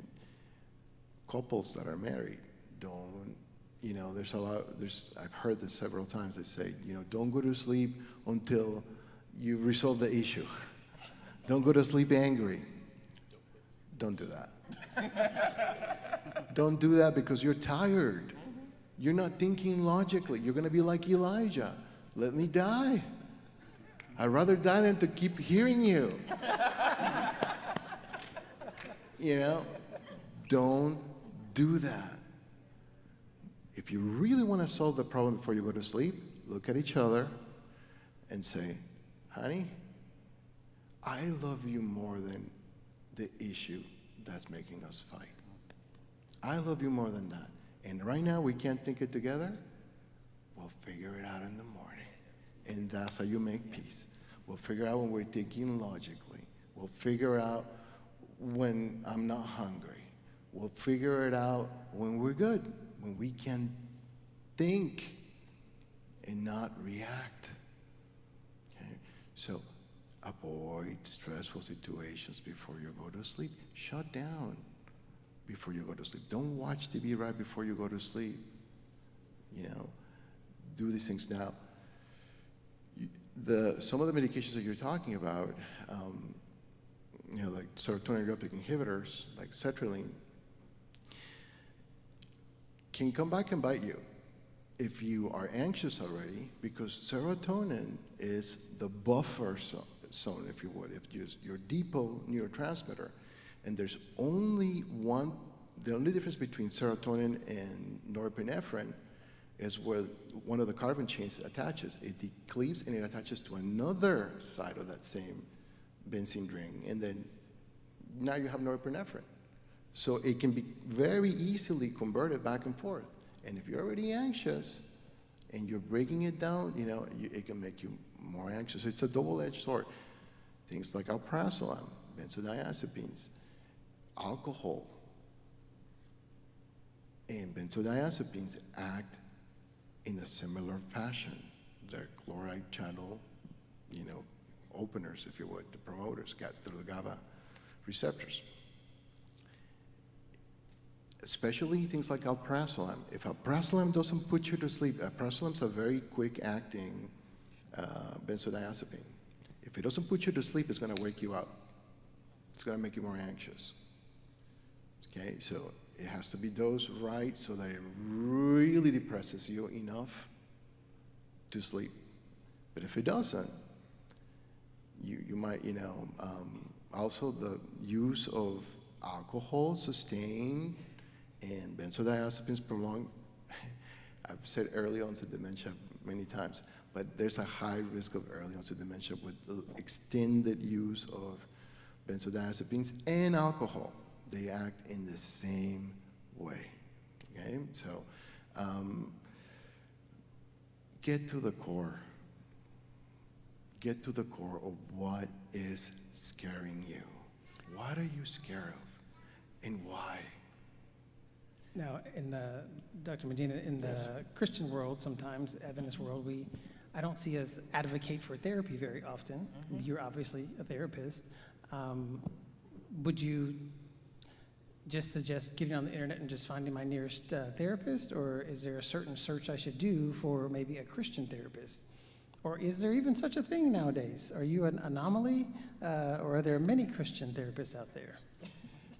So I am not a therapist. I'm a psychiatrist, but I do therapy. I'm classically trained in psychodynamic as well, and cognitive behavioral therapy and IPT. So I can give that psychotherapy, but as you know, because of several constraints, it's just not practical for me to do it. I'm looking for a therapist to work for me, if anybody knows, but that are Christian, you know, that are Seventh-day Adventists, preferably. But I was going to split my presentation into two. Unfortunately, I made it very long. And one of the things that I wanted to say is that there is this belief many times that if you have a strong walk in your faith, that's all you need, you know, and it could be true, but we talked about Elijah as well, right? And you see how his mind dysfunctioned because the mind is really a product of an organ, the brain, putting it all together. You know, the mind is the function of the brain. And if your leg's not working, your walking, which is a function of your legs, is going to suffer. You know, if your eyes are working, your sight is going to go you know, because of your eye being not functioning well. If your brain, which is metabolically hyperactive, requires so much energy, only comparable to the heart. Maybe a little more than the heart, just a little bit more. The heart always feeds itself first, you know. But the brain requires a lot of energy, or it dies. And if it doesn't get what it needs, it's going to misfunction. It's going to malfunction, and then your mind is going to dysfunction as well. It's going to misfire. If you chronically have these, you can come to a place where you're not going to be able to get out of it. I was talking about electrical circuitry there. The body uses something called kind of like use it or lose it, right? The brain is the same way. If you don't exercise a certain part, the vasculature in the brain is selective. It goes to the areas that are more used. So if you have a high tendency to be anxious, the brain, the smaller vessels, the arterioles that provide most of the blood to the brain, not the major vessels, but the microvasculature, those are going to shut down, and they're going to give preferential irrigation to the centers that mediate anxiety. And you're not going to be able to think yourself. That's what we call depression, right? Dr. Medina, if I could offer also just to that point on therapy also, because this is a touchy topic in churches, in communities of color also, right? Many of us grew up in families that said, well, therapist, what's that for? Want to just, again, hugely advocate for that, and also give a very specific resource as well for folks who are looking for therapists within your community, therapists that have Christian backgrounds. I highly encourage a resource called Psychology Today, which is an online resource. You can Google it, Psychology Today. You can put in your zip code. You can put in whether or not you prefer a male or female or gender non-binary therapist as well, a person of faith. You can go through and kind of select that criteria and identify therapists. And I encourage you on that journey also recognizing that as with a doctor, right, it might take a couple of tries to find the right therapist as well. And so, you know, if you're seeking therapy, you consult with a therapist and they're not the right one, please, I encourage you to continue to check out others. But therapy is such an essential part of all elements of our life, not only what's going on up here, but it manifests in what we've been talking about today also. It manifests in weight, it manifests in ability, and a whole host of other things. Therapy. I can't advocate for it enough. We want to be wrapping up here momentarily. I see you, sir. But I do want to do something just real fast. I want to always throw a quick curveball here. Just want to make an announcement about, remember tomorrow we have breakout sessions starting at 10 a.m. They have things for the kids as well, so make sure that. But I do want to do something which is the doctors are going to be around for a moment after we close out to answer questions here as well. But I want to take 2 questions from the audience real fast.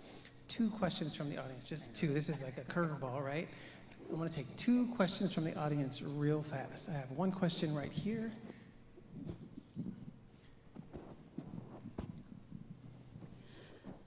I just want to preface everything by saying I'm definitely firmly planted in the plant food, thing, but Whole Foods, vegetarian things. But I'm seeing so many things on YouTube and my husband keeps sending me stuff that people that are doing this carnivore diet or the paleo diet or the keto especially, they are super healthy looking, okay? Of course, I don't know their stats or whatever, but I don't know if you guys have ever heard of the site called The Ultimate Human by Gary Brecka. And he is in top-notch shape, and everything else that he says really makes sense. But I don't get the diet, and a lot of people have been on these platforms forever, and how do we, it's like either one extreme or the other. And somebody was trying to get better, and she had a brain tumor, and she brought her brain tumor down to half the size by being on a keto diet of 75% fat. And so I'm trying to just figure out what's going on there. Is there any? That's a big area. That's a big absolutely. area. Unfortunately, that's what consuming the entire country. It's a very sensitive debate. I think there's we can play in different ways, but all I'm going to say is, and I think I'm going to refer to back in the history, how the humans lived and used to live and must be living. I think the biggest confusing part, I think, and thanks for clarifying that actually, instead of asking, keto versus plant-based diet, they're healthy looking as well, so why can't I just do it? I don't know if I can quote any studies, but I think that what we practice or what we try to kind of advocate to our patients in our lifestyle medicine is plant predominant. It's not like completely vegan, but the keto is a sensitive area. Keto, when you put your body in a keto phase where kind of shut down all the carbs and only the fats to burn, it does a lot of good. So it changes the metabolism. Surprisingly, they're getting the similar results. But the concern is the long term, the challenge. We will see what happens to that community. But to me, I think there is a better way of doing it because, especially carnivore diet, I think that's easy for me to kind of comment on because I don't think humans are carnivores. We are not complete herbivores either. We are not a cow. We are not a tiger. We are omnivores, meaning you can do both, but predominantly plant predominant eating. But that's what the blue zones ate. Blue zones are not vegans, right? The blue zones they have fish and lamb and other things on their plate. But what do you do? 80-90% of the time, so what matters? In carnivorous diet, I don't think you have all the nutrients that you need to have it. I can't break that suspense, but you miss a lot of other nutrients, and that's why we don't advocate. And people do get to our program who tried keto, lost 20, 30, 40, 50 pounds. Still, their insulin resistance skyrocketed, and they're back to square one, and then we are getting the results in our way. So all I can say is, a plant-based definitely works as long as less processed. Dr. Yeah, this is very interesting. If you look at Atkins, paleo, keto, carnivore, what's the difference? It's who's making the money. This sounds very jaded, but the reason you change the marketing is because I cannot make money by selling Atkins diet and call it Atkins. If you look at those diets, they're all very similar. The other thing that's really important is when you talk about the low carb, high fat, keto did it probably the best because they had a mechanism where they go, I'm gonna make you ketogenic, your glycogen's depleted, you're gonna have to burn fat. The one thing I ask these people is, have you ever measured if you're ketotic? The answer is 99% no. So they have never known if they've achieved ketosis. They go, I don't feel good, I have keto flu. That's because you have no carbs, you feel miserable because you're not used to that. If you want to get ketotic, it's probably easier to do that with intermittent fasting than doing this by a keto diet. The other thing, the reason those guys look so good on the web is because one, it's not them, two, they work out all the time, or some combination of that. It's probably not much related to their diet, to be honest. And that sounds a very jaded approach, but most things on the web, and actually Ben and I are joking about this, you don't see a need, you create a need, then you monetize it, and that's what they're going for. Thank you. I think that another thing that I was going to add is that a lot of times, even for our cells need carbohydrates. So for anybody to think that carbohydrate is a bad thing, there are good carbohydrates and there are bad ones. And I think if for anything at all we've been talking about is the bad ones, the processed ones. But it's like people have created the market, like for people to think that, carbohydrates is bad. But no, that is not. We're talking about plant-based diet. And carbohydrate is part of it. Without that, our cells will not need it. The problem, and most times even those who talk about ketosis, and last year we even talked about that, is that a lot of times what they're actually doing is that they are taking out the bad carbs. That is the processed food. That is what they are taking out. And when they take that one out and they are eating the actual plant-based carbohydrate that are easy by the body to actually process. And if you add the fitness aspect, the exercise aspect, they have increased metabolism and all those things. So it's like everything just ties in. But for these people that are showing perfection as we normally, mostly they have nothing else going on than that. And sometimes there are other things behind. It's just the market. They want to create the market, and people feel guilty if they are not able to achieve that 100% perfection. One time, like most times, like we're trying to let you know that, what is your goal? You just want to be healthy. You just want to be stick to that. There are going to be good days and bad days. Most times, if we are looking at these people and they create this perfection, then people have it at the back of their mind that they can never actually lose anything. But no, that is not there. You're going to have times where you are even, some of the commitment that you've made, you're going to fail on it. But that is not the end. It is just a process. And for every process, you're going to have good days and bad days. And that should be the focus. Thank you. Dr. Medina, 30 seconds, please, 30 and I'm seconds. going to wrap it up. So one of the things that we have to remember also is like what it is that you're consuming. Yes. Meat consumption, you know, one of the leading causes of death is colorectal cancer. Okay, that's a carnivore disease. If you're excluding fiber from your diet, you are destroying your gut. There's nothing to lubricate the passage of the bolus. So that's one. You're promoting a stage of ketosis, which is something that happens, you know, in stage, you know, diabetes, right? So it's a survival mechanism. And ketones are highly reactive and they're very damaging to your kidneys.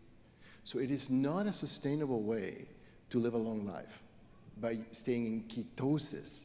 It is a toxic, you know, and is very, very heavy to your kidneys. The high levels of protein as well. On top of that, you know, I mean, protein is good, but high levels of proteins. Also, you have to understand that these are stressed out animals that were killed, and the interleukin-1, 6, the ones that I talk about cortisol, they secreted that as they died, and you are eating those. Yeah. So you are, as you're consuming it. So remember that. There was one study in a prison in California. They removed the meat, and aggression went way down, and anxiety went way, way down. And I'll stop it at that. All right. 5:30 is what I was shooting for, and we are 5:30 on the dot. I know I said 2 questions, but we are out of time. I thank you all for coming. But like I said, these gentlemen are very approachable. They will be here. They're not running away anywhere. So if you would like to come, talk to them one-on-one about, these are not consultations, by the way. Let's just put that out there. If you have a question like we're doing now that they can answer generally, then they will actually do that. But I want to invite Pastor up. We can close with prayer. Since you guys have been sitting, let's go ahead and stand for a moment, please, as we close in prayer. Heavenly Father, you tell us in Scripture that we're fearfully and wonderfully made. And as we come together and as we look at the issues and the problems and the solutions that you have given us, Lord, there's so much to learn. So I am grateful for our experts who have taken the time to prepare to be here to share with us. Lord, I'm grateful for our participants and audience, everyone who came to listen, to learn. And I pray that with your Holy Spirit, you would continue informing us, guiding us, and encouraging us to make those small decisions that later on snowball into something transformative for us as individuals, for our community, where not only are we living better functional life now, but we're preparing to live better life through eternity. Father, continue using us, continue teaching us, and above all, continue shining through us. In Jesus' name we pray, amen. So yes, tomorrow, 8 o'clock, our 5K at 10:30. We're meeting back here for a few more sessions, and have a wonderful afternoon, everybody. Thank you.